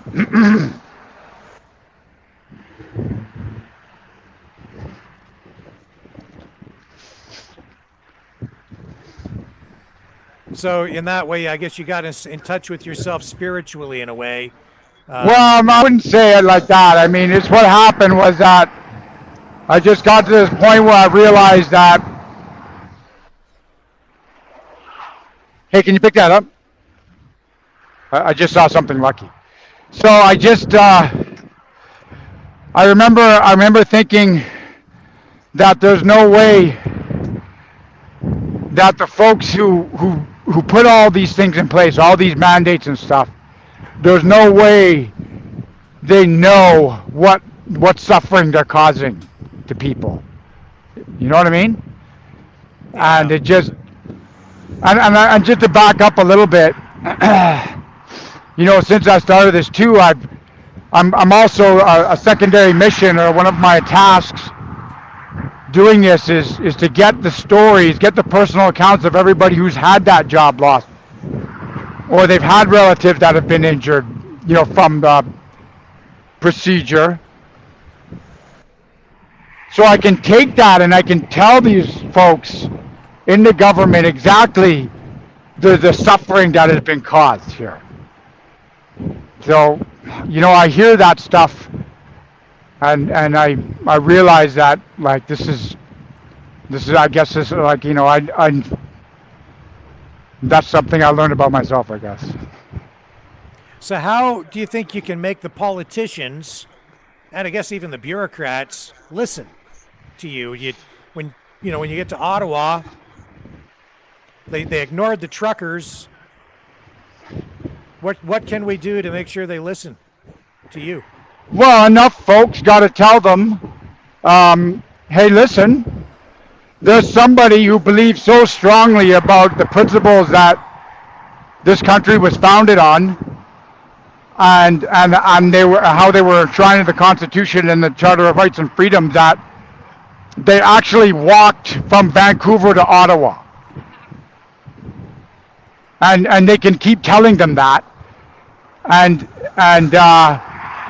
we'll be there, right? Yeah. And by not responding, this is a slightly different mechanism. What are they demonstrating to their voting public? We've already seen some less than stellar displays of leadership, I would say. Are they going to do it again? And then if they do, I would say that maybe, we can capitalize on that as well. So when people go to the website, do you need them? What else? How else can they help? Should they donate money? Do you need donations of other things? What do you want folks to do? Yeah, I'm pretty conflicted about the donation thing. I've said it before, I've said it again. Like, we need the cash. We'll probably set up a give, send, go, because we're at the point now where there's 9 of us. We're thinking about taking on a couple more dudes. And, we got past the point where I can say, hey, open up your basement to us when there's like 11 or 12 of us. So we're looking at, paying for accommodations. And then that will be something we have to start, collecting some funds for. But I'm not, we're trying to think of some other ways to raise money, like, but the point of this is not, I'm not doing this for money, right? No, of course not. Like, I have this particular mission, and it's about making that mission, the successful completion of the mission. And if folks want to help, then I think there's a couple of things. Like, so, okay, you go on Canada March's website, you read my letter that I wrote. If you agree with that, then, you print it off, you sign your own name to it, send it in, email and a letter, like something tangible. It can't be just, we've got past the point where pressing a like button or sending an email is going to do anything anymore. It's got to be a pile of mail that gets their attention. So they could do that. If we set up the get, send, go thing, and they want to fund some of that, they could do that. If there's an event, like we got this event coming up in Monarch, Alberta, tomorrow night actually, 17:30 or 5:30 p.m. And it's a barn dance it's a dance at, I keep messing this up. It's a countryside barn, and it's a dance, and it's a potluck dinner. So they could come to that, and then, there'll be, they could give a donation or pay the door, or I'm not sure exactly how they're doing it. and they can meet me. They can meet us in the team, because that means a lot to us. Like when it means a lot to me, it means a lot to us. When even though I get kind of folks can pull up and say hi and stuff. I just would like them to be careful on the highway. It means a lot when I get little, the mementos and stuff. I never really had,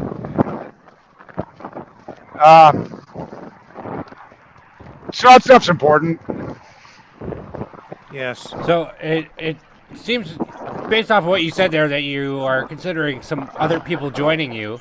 So anybody who is joining you, that's something that's well screened out. Is that correct? Beg your pardon? Anybody who is joining you at any time or joining the march, you said there was a couple of fellows who'd be joining you. These are individuals who are all screened. Is that correct?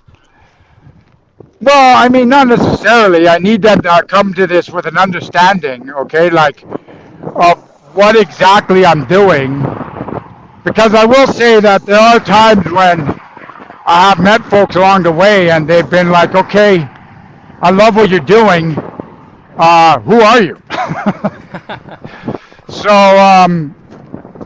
I need them to be perfectly clear on what I'm doing. Like I'm not about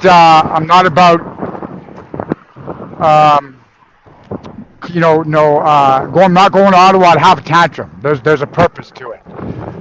There's a purpose to what I'm doing, and I'm not here to ego trip or get cash or any of that stuff. And if they want to join up, they have to understand that this is a highly physical endeavor, and they need to be aware of the realities of how long this is actually going to take. So for today, we started at just around 8, a little after 8. It's almost 6 p.m. here in Alberta, so you're looking at 8 to 10 hours a day of marching. Like, we're going slow right now because we're doing this interview, but this is all day, every day, for 4 or 5 days with a day off until we get to where we're going. So you got to have the stamina, the will, the resolve, the gear, and because we're not, we're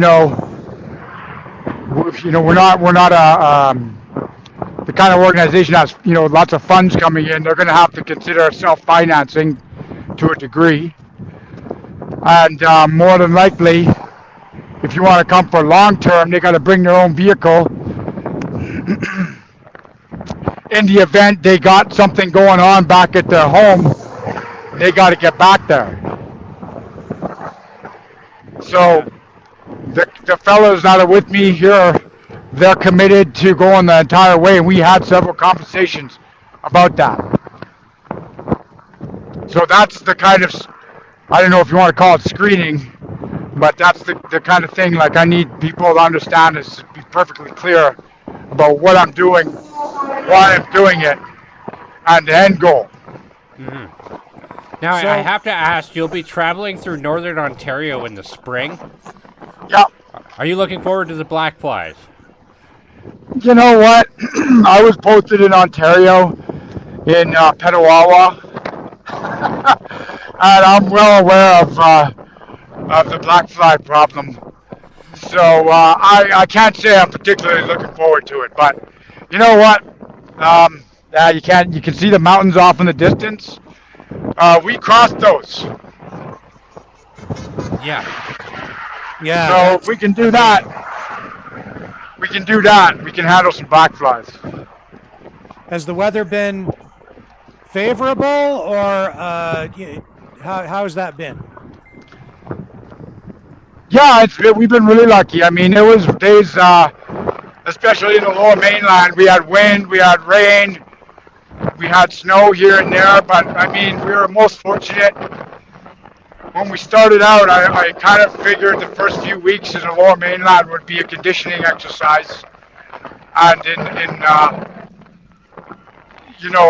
that area, the climate is mild, and then by the time we got into this part of Canada, that we would slowly but surely it will be getting warmer, even though it is kind of windy right now, a little bit cold. But we've been lucky in that we got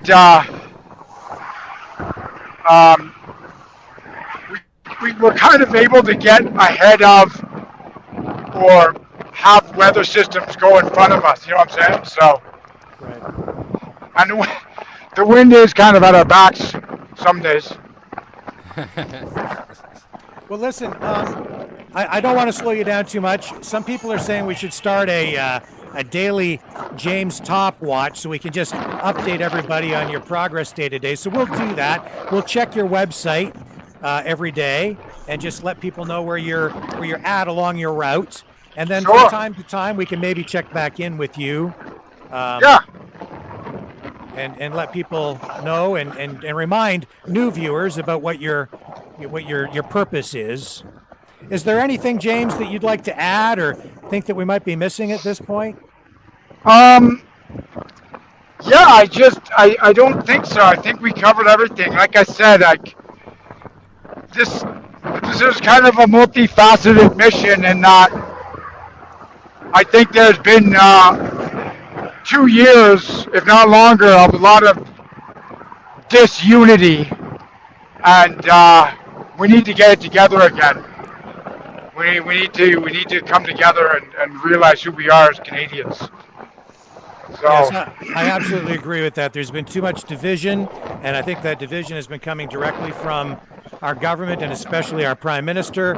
And I am so inspired by what you're doing, and it's people like you that will bring this country back together again, and remind Canadians that what it means to be Canadian. I think, and you embody that right now.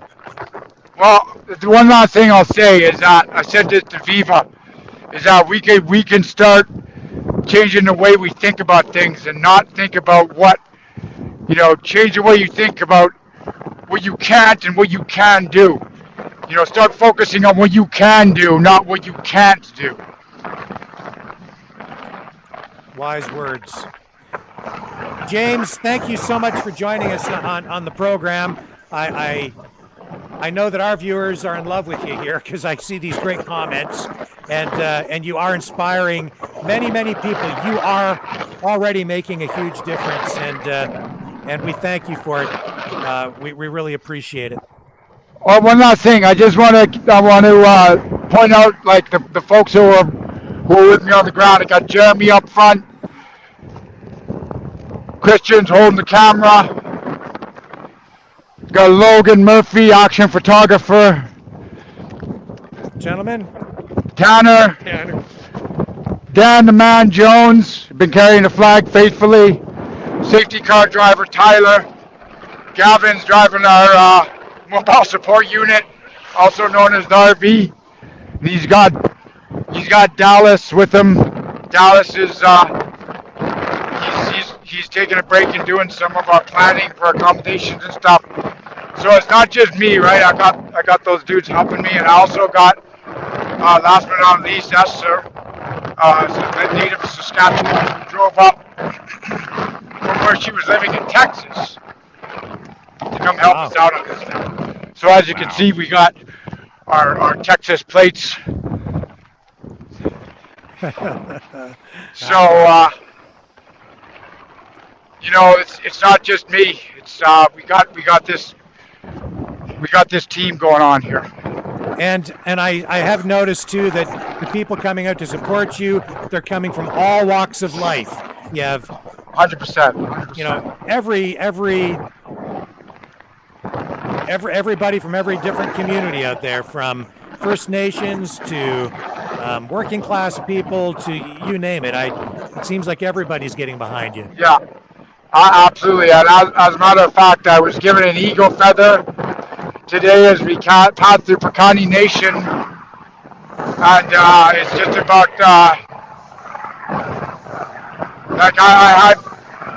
I don't think I've had that kind of feeling on receiving. I had the same feeling when I got a medal in the Army when that gentleman gave me that feather. So that kind of stuff happened. Very prestigious honor. Very prestigious honor. All right. Well, with that, I'll let you go, James, because I don't want to slow you down anymore. But we will. Yeah, we're gonna shut it down here soon anyway. Yeah, so we're gonna start that daily James Topp watch, and I'll be in touch with you, and then, and from time to time, not too often because we don't want to slow you down, and you've got a lot of other things to do with, but we will check back in and get you back on the program just to make sure that we get your word out there, because it is an information war, and it's important that we spread the message and reunite Canadians. Absolutely, and I want to thank you for what you're doing, because I think that's what's going to tip the balance in our favor is good, honest, independent journalism. Thank you. We're doing our best, and my heart is glowing with glowing hearts over here tonight. So thank you, James. Thank you, Rick. All right. Thank you, sir. You have a great day. You too. Talk to you later. Bye for now. Bye. James Topp, everybody, and you can find out more about him and support him by going to canadamarches.ca. What an incredible story. What an incredible guy. Yeah. He is so resilient, and that is what being Canadian is all about. That is what Canada is all about. That is what the politicians in this country need to see and take note of and listen to. And that is what Canadians need to see and take note of, because that really does remind me of when I was just a little bit younger. And like I said, Rick Hansen and Terry Fox. And even when I think of like all the community events that go on all the time, fundraisers, the great, the positive side of Canada, the community side of Canada, the national pride side of Canada. And people shouldn't be afraid of a Canadian nationalism, because it's not a negative nationalism at all. It's a welcoming nationalism. And look at this guy's integrity. I think that's what separates what he's doing from those examples, is those examples have been corporatized by this point. With Terry Fox Foundation and all that other stuff. This guy has such integrity intact that he doesn't even want to touch other people's money because he's afraid it might sully his movement. Like that's incredible. Yeah, he is an inspiration. And his concern for regular people who have lost their jobs, I think that's amazing. Like, it really touched me when he said he didn't realize that he could care for other people until this. Yeah, I think that's the thing about the pandemic and the job loss and the hardship and the suffering. It does put people in touch with the important side of life, right? It changes your perspective a little bit. It's like when you lose a loved one, you realize how short life is and how precious life is. If you lose your health, if you lose your freedom, as we have, and James lost his employment, other people in the same situation, and it just opens your perspective a little bit, right? Where it's like, holy smokes, we really did take our freedom for granted. We've taken our standard of living for granted. We took Canada for granted, and we allowed these selfish, self-serving politicians and bureaucrats, many of them corrupt, clearly, to steal it away from us. And when it's gone like that, it's like many things. You don't realize what you have until you've lost it. And I think that's really sort of what James was saying. It's just it gave him a new perspective and made him realize that he really does care about other people, about Canada. And I would say that's true of myself as well. I didn't realize how much I loved this country I didn't realize how much I cared about the welfare of other people. And even going through this, I didn't realize how much I cared about people that strongly disagree with me. I want them to have freedom back, even the people who don't want it. But I want them to have it because they deserve it. And even though they don't know what they've lost, because I think they've just been blinded by fear, a lot of them. It just has, I think they're just at a place where it hasn't really affected them in a really negative way yet, so they don't realize that it's gone. Yeah. I think a lot of Canadians have not had a hard dose of reality. My past 2 years has definitely been all reality. Like my life has been uprooted like basically twice throughout the span of the pandemic, and you know it definitely isn't easy. But this guy here, he gives me hope that there might be something. He seems to his ideas seem effective, and I almost think this letter writing campaign idea is very smart, because if you think about it, it's not just the politician that's impacted. That's got to get delivered to Ottawa. It's got to sit in a mailroom. Can you imagine if even they had 10 million letters to deliver at Ottawa? How much would that weigh? That was the old-fashioned way. How much would that weigh? Oh, 10 million letters in a bag. It would weigh astronomical. I think that it would cause enough problems with infrastructure, and that the Ottawa legislature probably hasn't seen that much physical mail since the invention of email, especially lately. So if you could just imagine a fraction of the freedom movement, let's say it's 2 million people, sending letters, I think that has potential to give them a real headache. And you don't even have to leave your house to do it. It costs it probably costs $1.05 for a stamp now or something like that. I don't know. Well, as I've been saying for a while now, I think we need, I think people fighting for freedom need to come up with some new and creative ways to do it. Why not some old ways? And you know, because we've seen too many people arrested, too many people suffer under the an assault of lawfare. We've seen too many people beaten in the streets. And now we're seeing government, even now, push forward with new legislation aimed at limiting or eliminating protests, taking people's ability to protest away, as we're seeing in Ontario right now with this attempt at Bill 100, the act to keep Ontario open for business.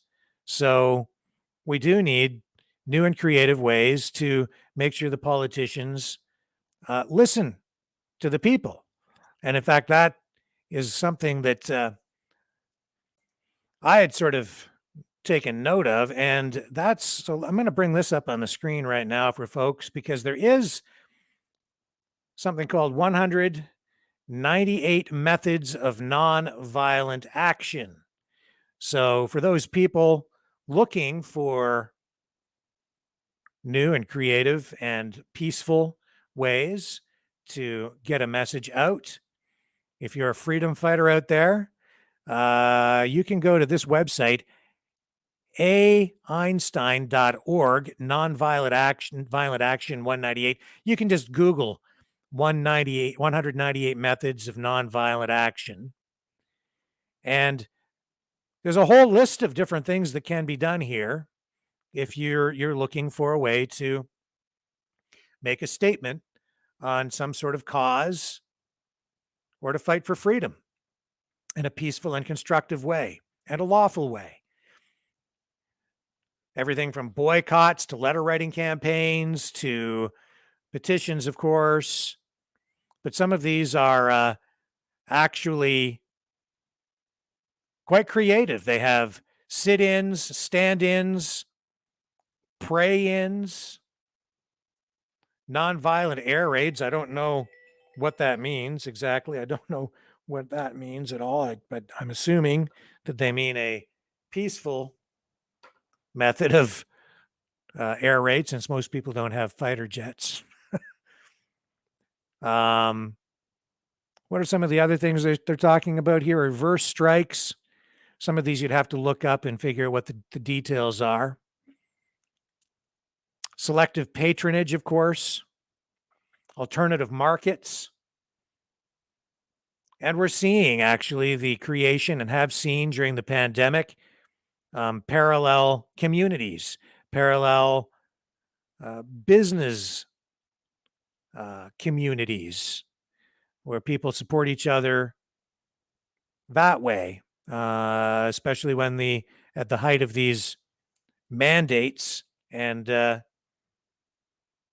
COVID passports, vaccine passports, which made it impossible to get into some places of business. So we've seen the creation of actual parallel communities where people can support each other.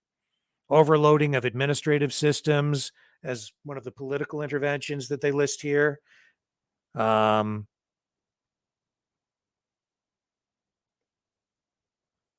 they even list like a dual sovereignty and parallel government. I think that's sort of like a mock government that they're suggesting there, not a real one. And even mock trials where you bring actual experts forward and conduct a trial to expose real information and real evidence to show, to make good arguments and expose truth.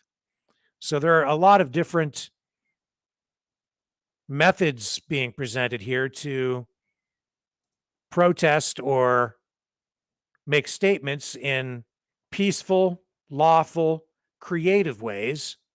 Some of them could be, I think, quite effective.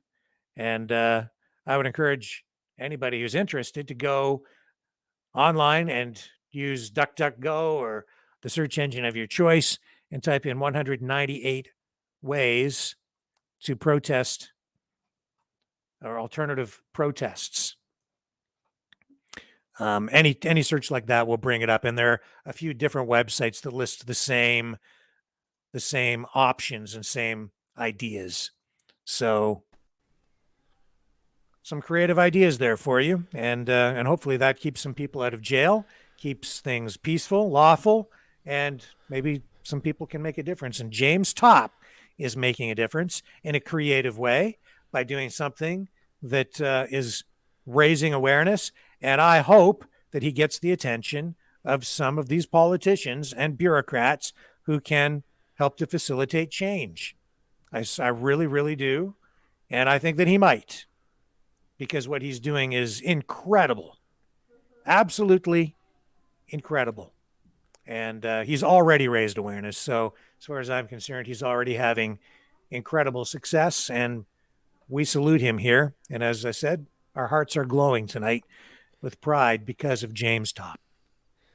I know mine is that is no easy feat whatsoever.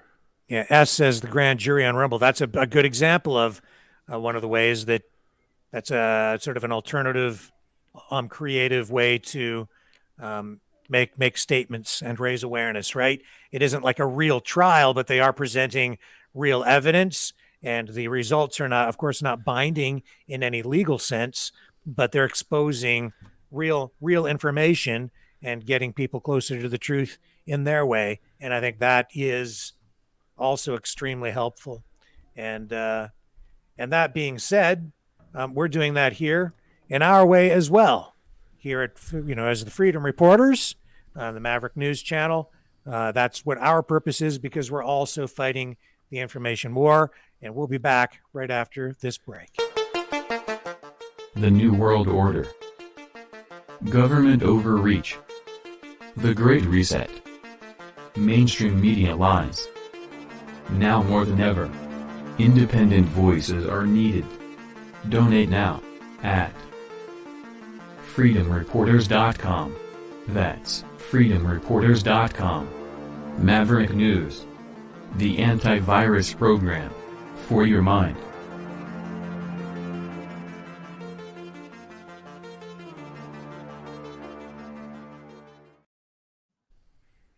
And we are the Freedom Reporters, and you can donate at freedomreporters.com, or you can go to the YouTube channel, Rumble channel, and Facebook descriptions, and there's a hot link in there as well.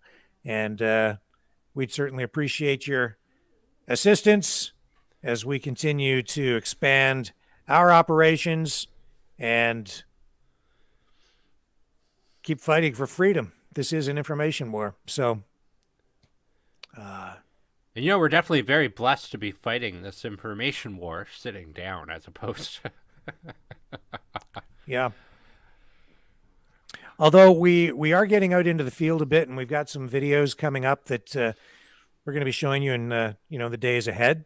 So we're going to be expanding, as I say, what we do and how we do it, and we're expanding out onto other channels, new website coming to supplement what we're doing here.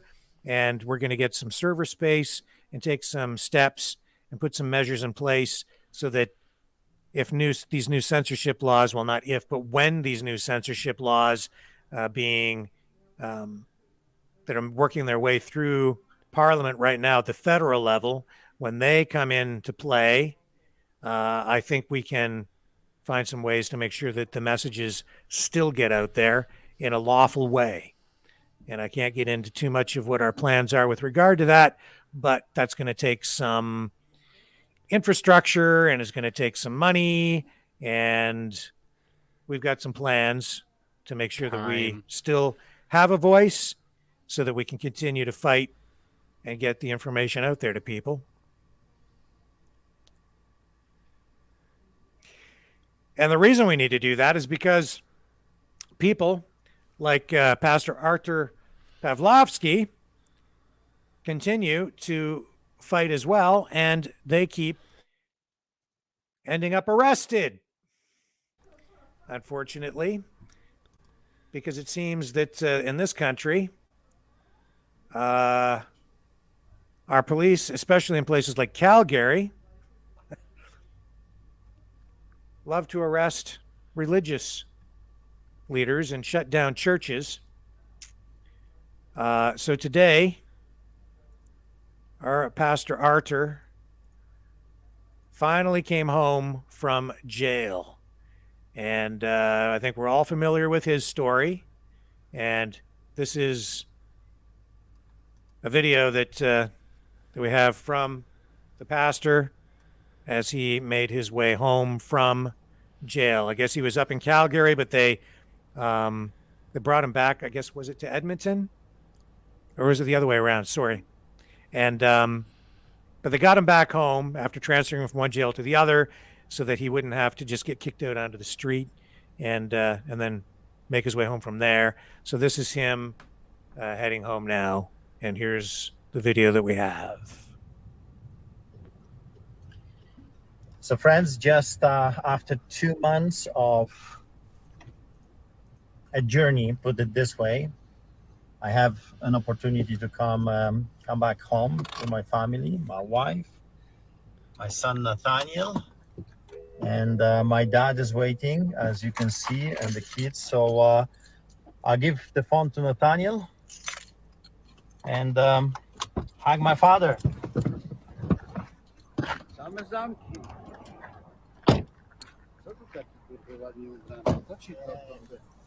Miałeś takich ubrań? Czy ci dali? Nie, buty zgubili mu. So that's my dad.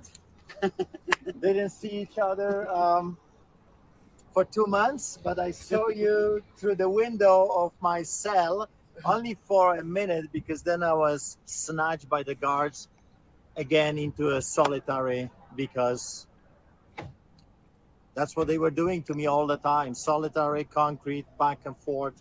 And here is my brother David. Oh, he got a bigger beard than me.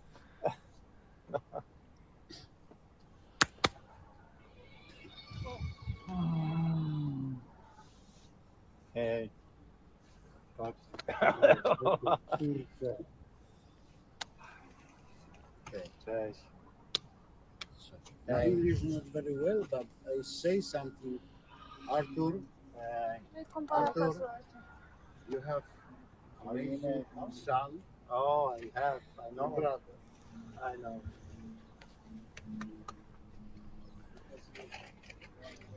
So, I'll be telling you about the journey some more. Now, gotta go and change and put my house in order, see what's going on, and I'll continue to stand up for our rights and do what's right, and we'll continue to fight against tyranny because so many people have died, bled for our rights, and now it looks like that they have used this COVID thing to deprive us from all those things that those people, those founding fathers, have fought and bled and died for. So we got to keep doing what God called us to do. So be strong, stand strong, have faith, don't give up, be blessed.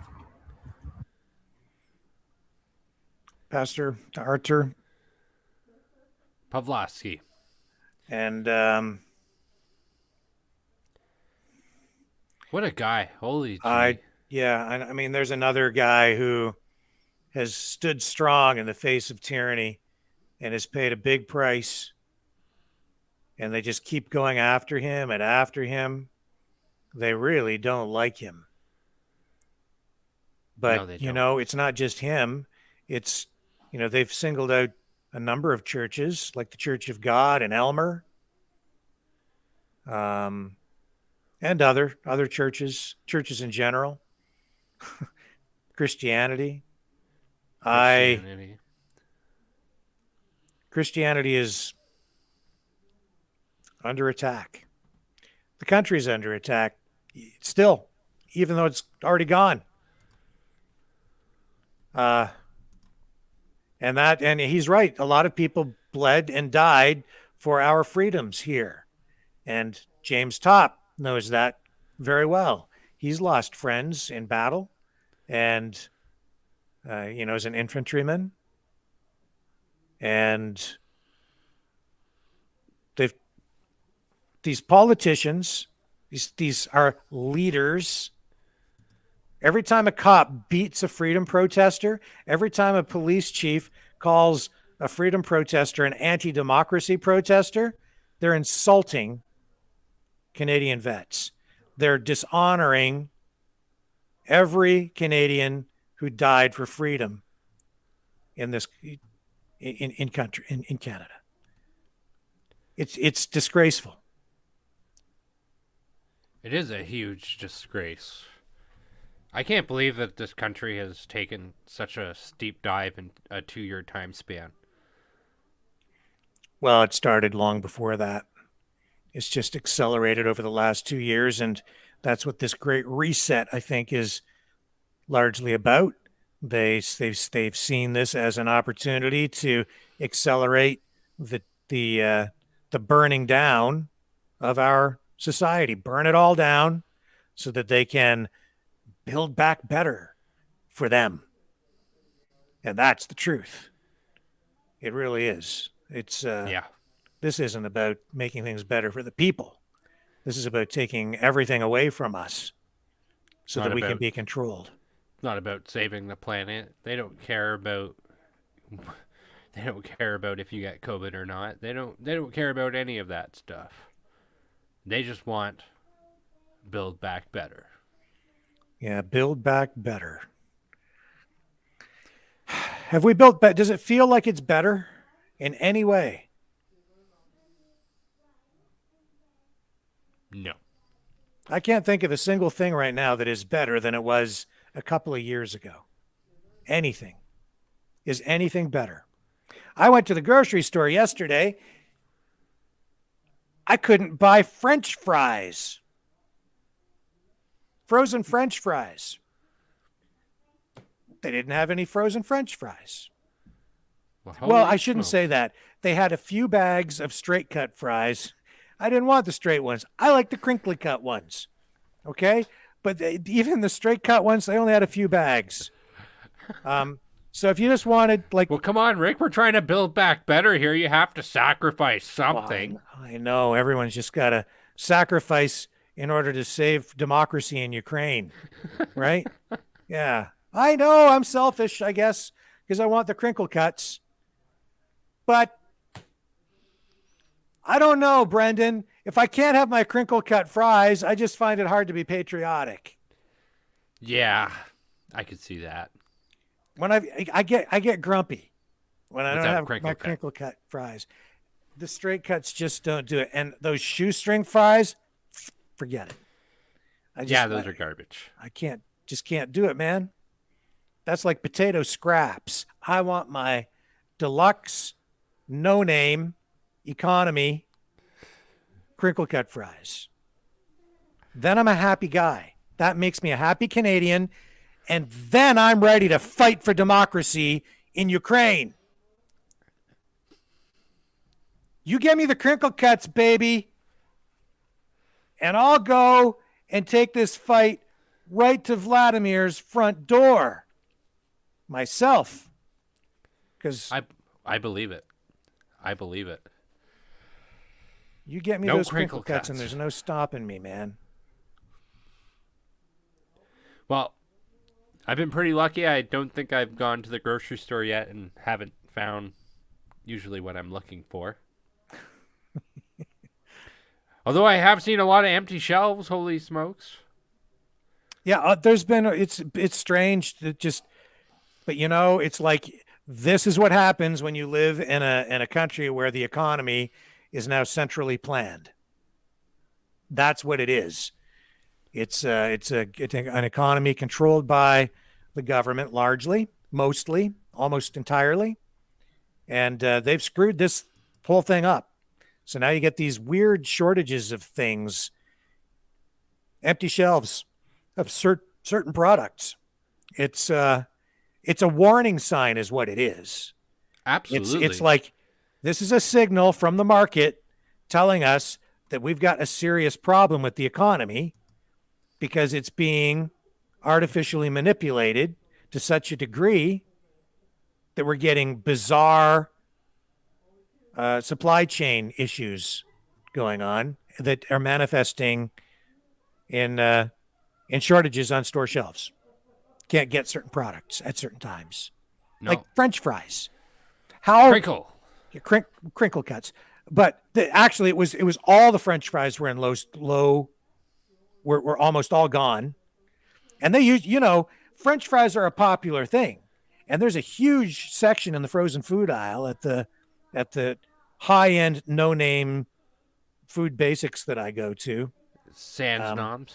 Because I'm all about upscale shopping for a discount. So the huge section, and it was almost completely empty when I was in there.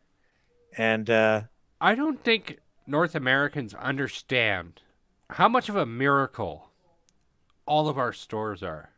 We took it for granted. You go to the store and everything's, most of the time, immaculately all there. Yeah. That's a miracle.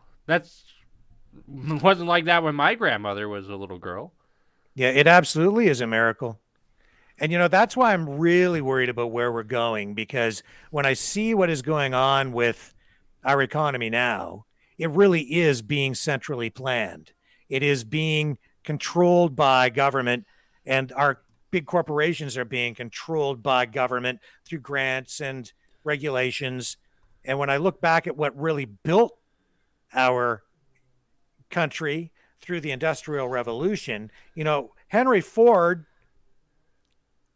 was innovative and set up the assembly line that he had to really take it to a modern level, take the concept of an assembly line and make it functional, and was really the modern day father of the assembly line, right? But he didn't do that because the government said, Henry Ford, we think that we need an assembly line. No, that was his idea, and he implemented it to make his company more competitive at the time. But that was driven by the marketplace. That was driven through his innovation.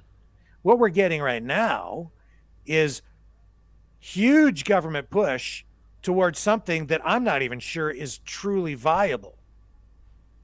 With electrification of cars, getting off fossil fuels at an accelerated rate, cutting our emissions to a point that if the Liberals get their way, they've got a target of reducing our emissions by 40% by the end of this decade, compared to the emissions levels of 2005. 40% below the 2005 level by the end of this decade. So we've got like 8 years to get to that point. Well, do you know what that's going to take? And where's all this energy going to come from if we just get rid of oil and gas? It's not going to be replaced with solar and wind. So the point is, if they're getting it wrong, we're really going to suffer as we get closer and closer to that time, and then thereafter as well. Because all of our factories right now are being retooled. Right here in this town, there's a new $50 million factory being set up. It's a parts plant, all to supply parts for electric cars. And people are saying, yay, jobs. Well, that's fine, and that's great if it's viable and it works. But the reason Model Ts sold was because there was a market for them. Henry Ford saw that there would be a market for his product, and people bought them. Right now, I hear a lot of people say they want electric cars, but when they go to the showroom, they still buy a gasoline-powered vehicle. A very small percentage of cars are actually electric cars on the road. But the government is mandating this, forcing it, and that is twisting the entire economy, that entire industry, right around. So, and, to your point, let's take a look at this chart I just pulled up. This is Ontario specifically, and this is where we get our power from. Yeah. Wind, 2%. 2%. Other sources, 1%.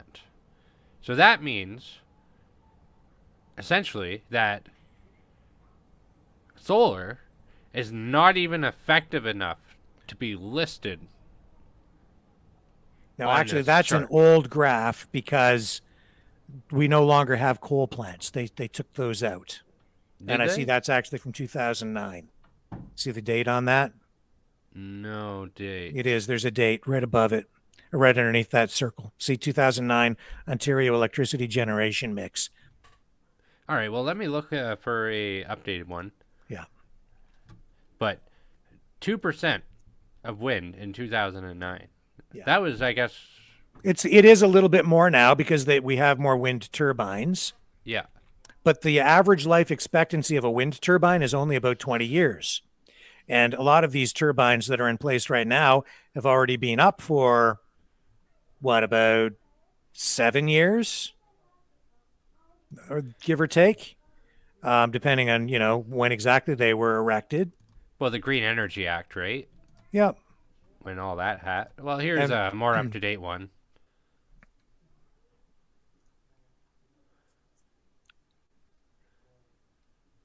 Yeah, 60% uranium. That's nuclear. Yes. And that's what I've said all along. The only way that you can replace all that gasoline and oil in this country, if you're going to get rid of it, there's only one option. Only one. Nuclear. And the green the environmentalists don't like nuclear power. No, they don't. So where are you going to get it? Because you're not going to replace it with solar and wind. No, you're not. It is not anywhere close to being effective. In fact, the only thing I could see it being effective for would be if you had a cottage or something and you hooked up a small amount of electricity via wind power or something of that nature. But I believe in Ontario, you're not even allowed to have your own solar or or wind hookup. Sorry, it's not what? allowed. In Ontario, you're not allowed to have your own solar or wind hookup. Yes, You could you not autonomously decide that you're going to get a windmill for your house and set it up. You can put solar panels on the roof of your house. Yeah, but that feeds back into the grid, and that's via another company. No, you can still. You can. No. I think you're mistaken, Brendan. Honestly, I think that you can. People, maybe somebody in the comments can correct me if I'm wrong. But I've done some work for a solar energy company, and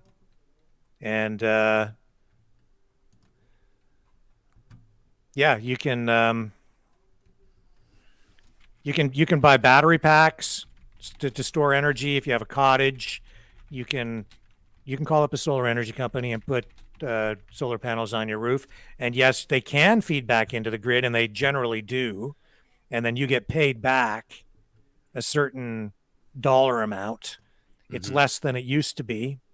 If you have like a freestanding solar panel array, at the height of the they called it, I believe, the FIT program, you were getting about, I don't want to misquote here, but I think it was about,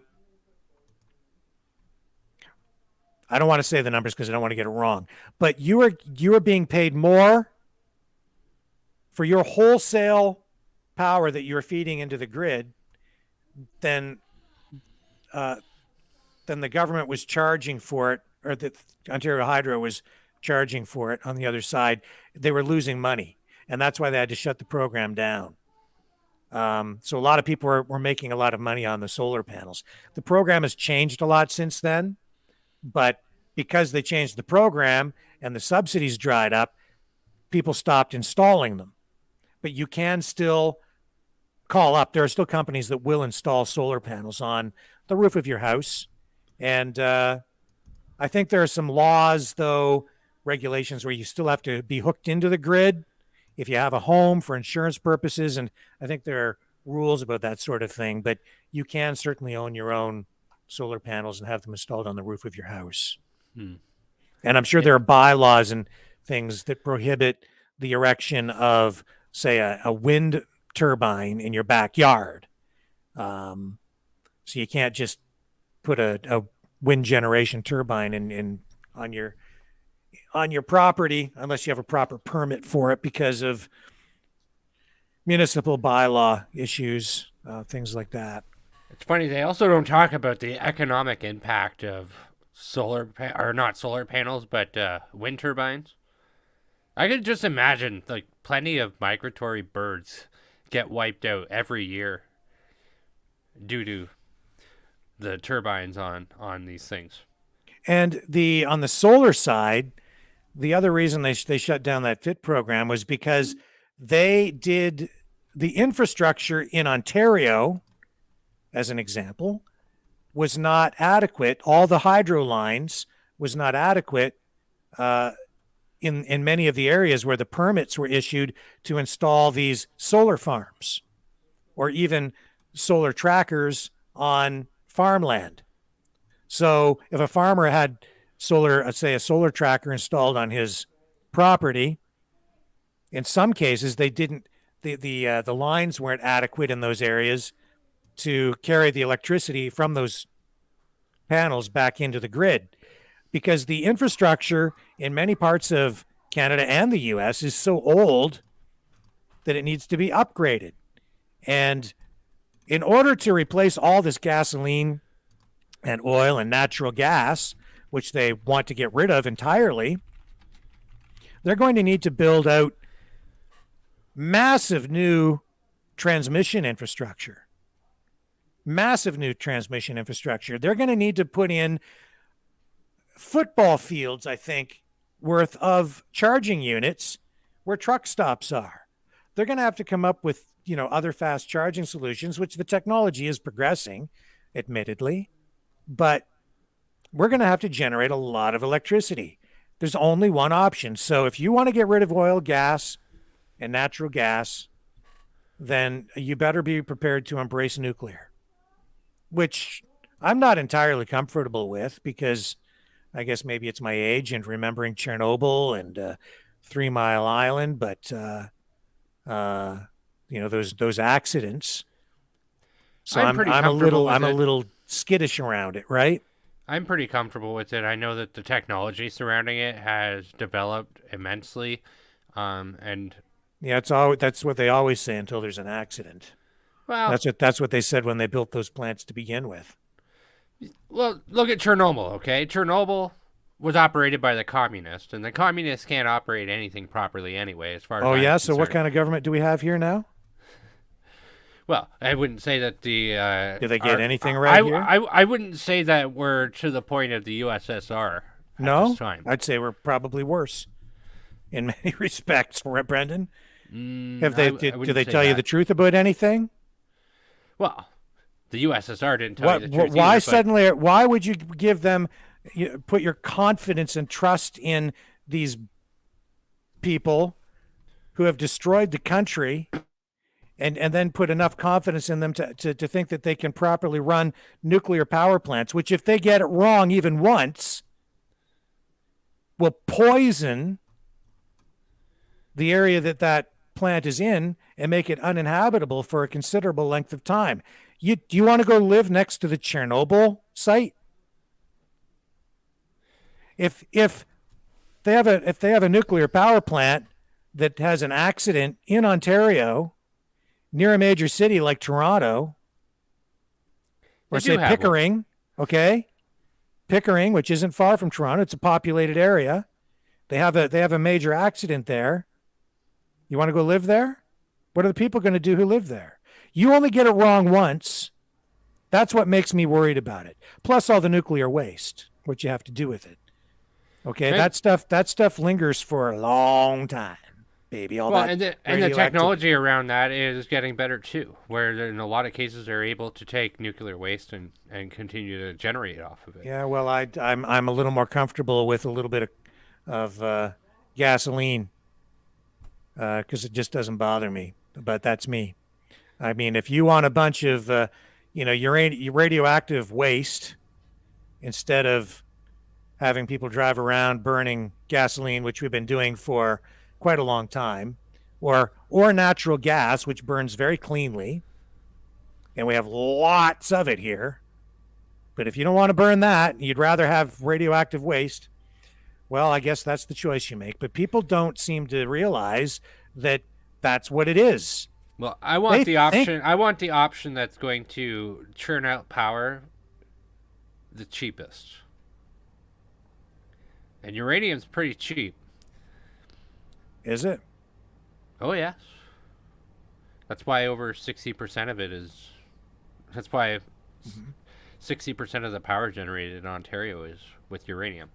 And the cost of uranium, the actual mineral, is very inexpensive. But, I mean, hey, we could agree to disagree on it. As far as I'm concerned, I mean, a lot of people are concerned about... You're in favor of nuclear-powered cars, then? Yeah, could you imagine you never have to gas up? Well, that's what we're talking about here. We're talking about powering our cars. I'm not in favor of that, but as far as having a major power grid that needs to fuel electricity to millions of people, I would say that solar could potentially be one of the best options. Or not, solar? excuse me, not solar. Nuclear could be one of the best options as far as I'm concerned. I'd rather see the natural gas because we have lots of it. It's practical. It burns cleanly. It burns very, very clean. And we have so much of it that it would make our nation incredibly prosperous, but the decision has already been made for us. The thing is, I don't really hear any politicians talking about building any more nuclear plants. Yeah, you'll never hear them publicly talk about it. Well, they're going to have to at some point because they're going to have to let people know. And it's going to cost a lot of money. Yeah, the grid isn't going to be able to handle. If everybody were to switch to electric vehicles, I don't think the grid's going to be able to handle it. So nuclear is efficient. I mean, I won't dispute that. And that's what I'm saying. Like those are the options. And if you're not going to use any fossil fuels, then you really only have one option, and that's nuclear, because we don't have any more capacity on the hydroelectric side, which is like Niagara Falls. Mm-hmm. And we're lucky in this part of the world because we have Niagara Falls, which generates a lot of, as you can see from this graph, massive amount of power, hydroelectric power in Canada and in Ontario. Okay. Wind, not so much, 7%. And it's inconsistent. Yeah. And the wind actually makes the nuclear plants somewhat unstable because the power from the wind generation goes up and down and up and down. And when you're ramping up a nuclear plant, it has to run flat out and steady. You can't just flip a switch and turn it off and turn it back on again. There's a big procedure they have to go through. And the wind and even the solar creates instability in the grid. So that's a bit of a problem that they have to continually work out. And that's why sometimes you're driving along and there's wind, but the wind turbines are just sitting idle and they don't turn. They've got the brakes on and they're not actually being used, sitting there idle. So they're not very efficient. Nuclear is very efficient, but it has to run consistently and in order to maintain stability.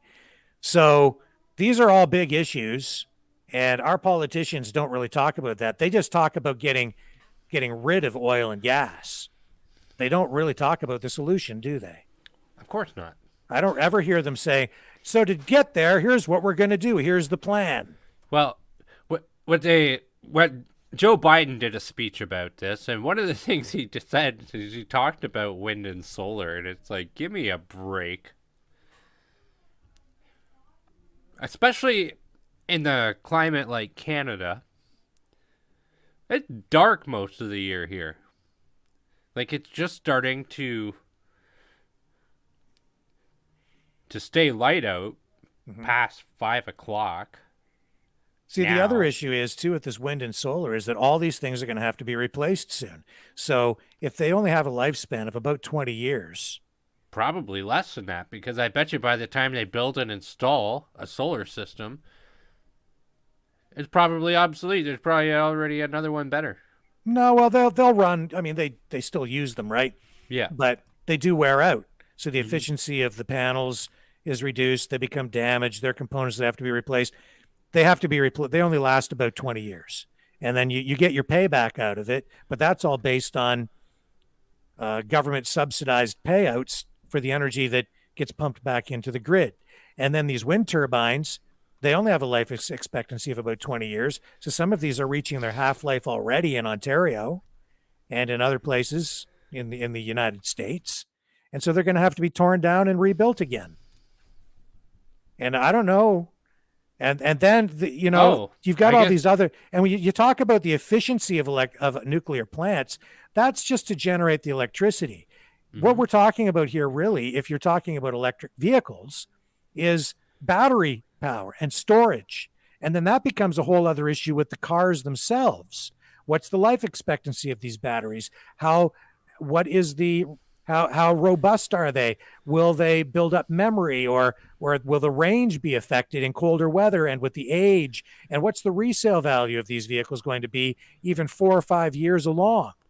And as we deal with diminished resale value, when these batteries wear out, we're seeing in the market already that it costs more to replace the batteries after even just, a number of years, like 5, 6 years, than the cars are worth. So what's going to happen to the vehicles? They're going straight to the recycling yard, man. And then all these batteries are going to end up stockpiled, and they'll have to be somehow safely dealt with and recycled. And all these heavy metals, the lithium, the cobalt, all the heavy metals in there, all the toxic chemicals. I doubt you'll be able to store them outside. Because that's where, if it rains and all the heavy metals start seeping through old batteries, get into the water supply. I mean, there's huge problems in the Congo in Africa with a lot of people who are subjected to runoff from the mines from this stuff, and they are a lot of sick people out there. There's a lot of birth defects. Well, as I say, Henry Ford didn't do what he did because you had a bunch of lobbyists and politicians who or someone with a global agenda, or all these different things that are pushing this Green New Deal and the Great Reset and all of these initiatives. He didn't do it because of any of that stuff. He did it because he saw that there was going to be a market, and what he did is transform society. And there are going to be unintended consequences as a result of all of this, and that's kind of what I'm getting at as well with the life expectancy of these electric cars. I'm not sure where it will end up because it depends on the marketplace and the cost of rejuvenating a vehicle by replacing the battery cells after a number of years to give the car a second lease on life. But it's going to be the lower income people who will find it most difficult, I think, to maintain mobility and maintain their freedom of mobility, freedom to get around with a vehicle. It's going to be most difficult for them because these electric cars are going to have, by the time you buy a used one at a price point that someone on a lower income can afford, you're going to have diminished range, diminished reliability, diminished functionality.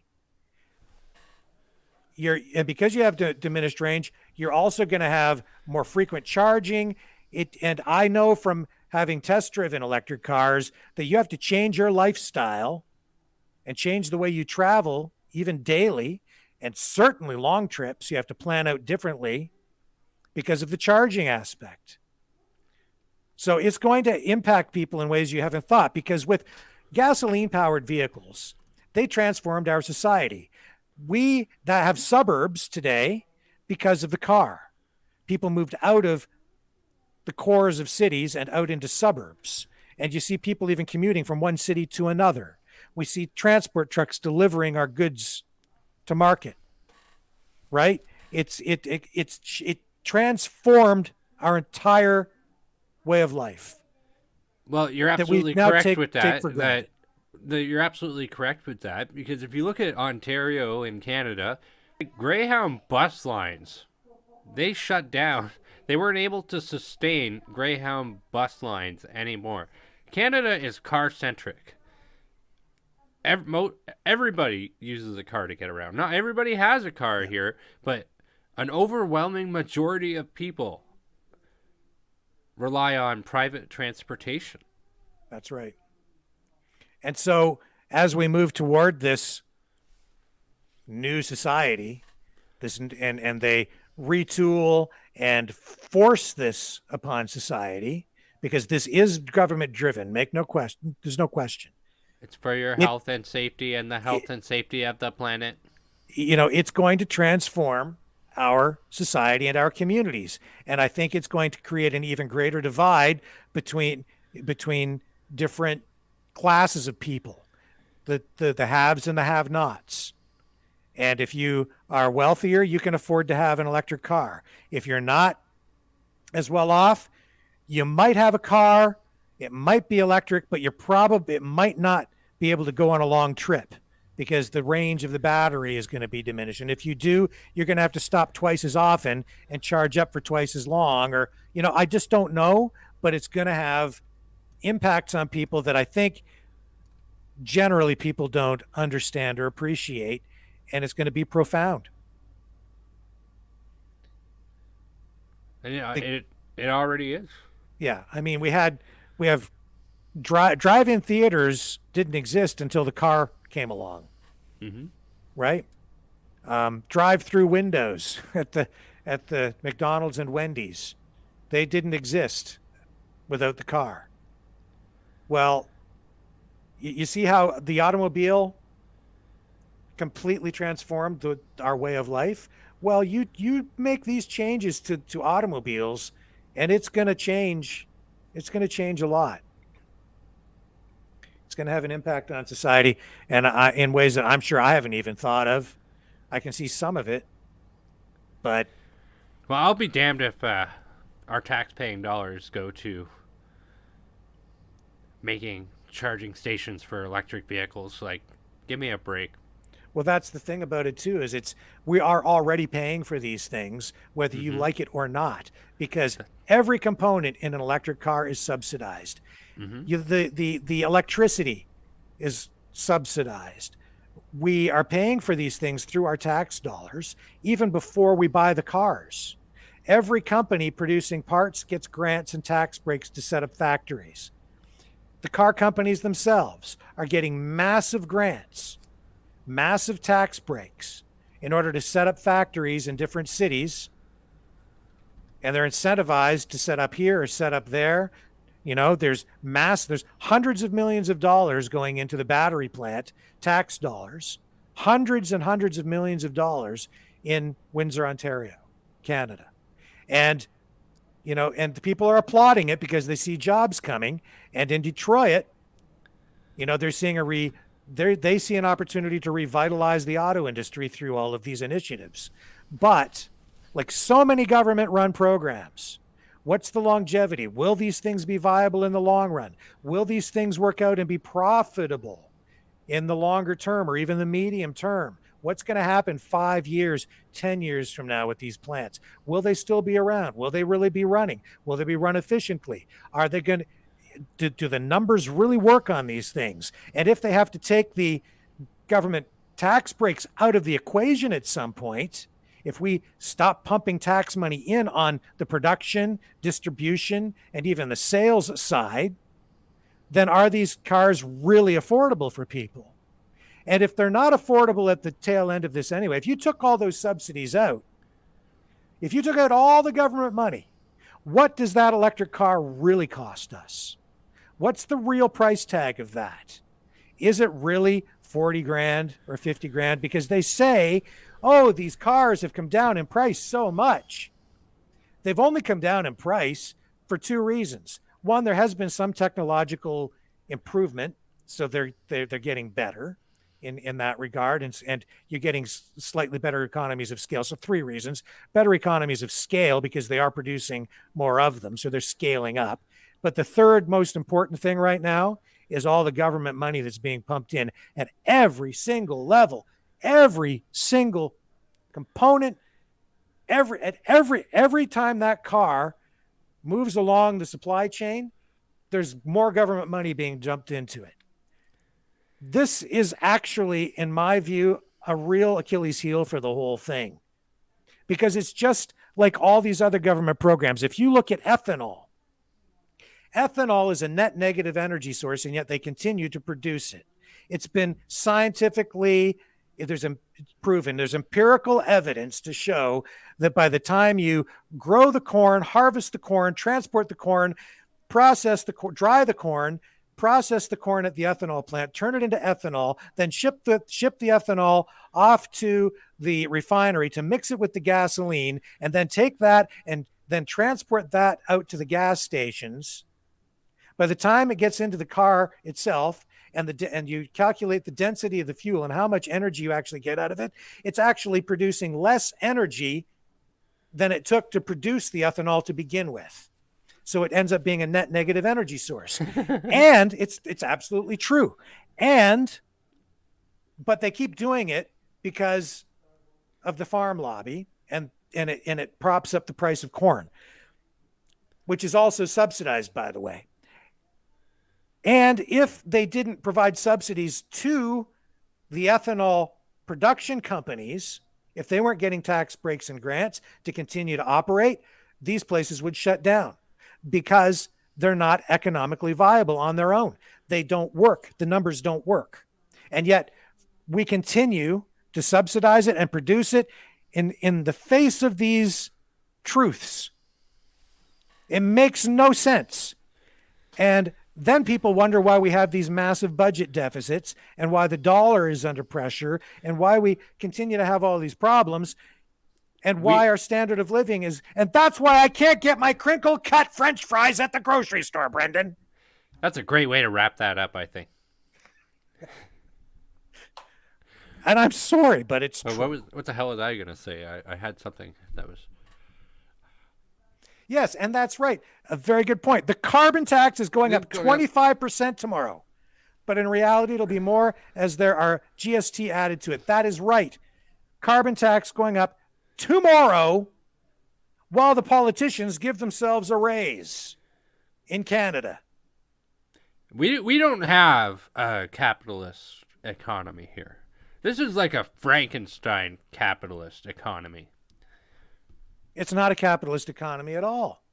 There's no capitalism in this. No. There's some private ownership, but it's a corporatocracy. There's still a little bit of small business out there, but it's under so much pressure. That's why it's a Frankenstein economy. It's like barely artificially stimulated by the government. Well, it is artificially stimulated by the government.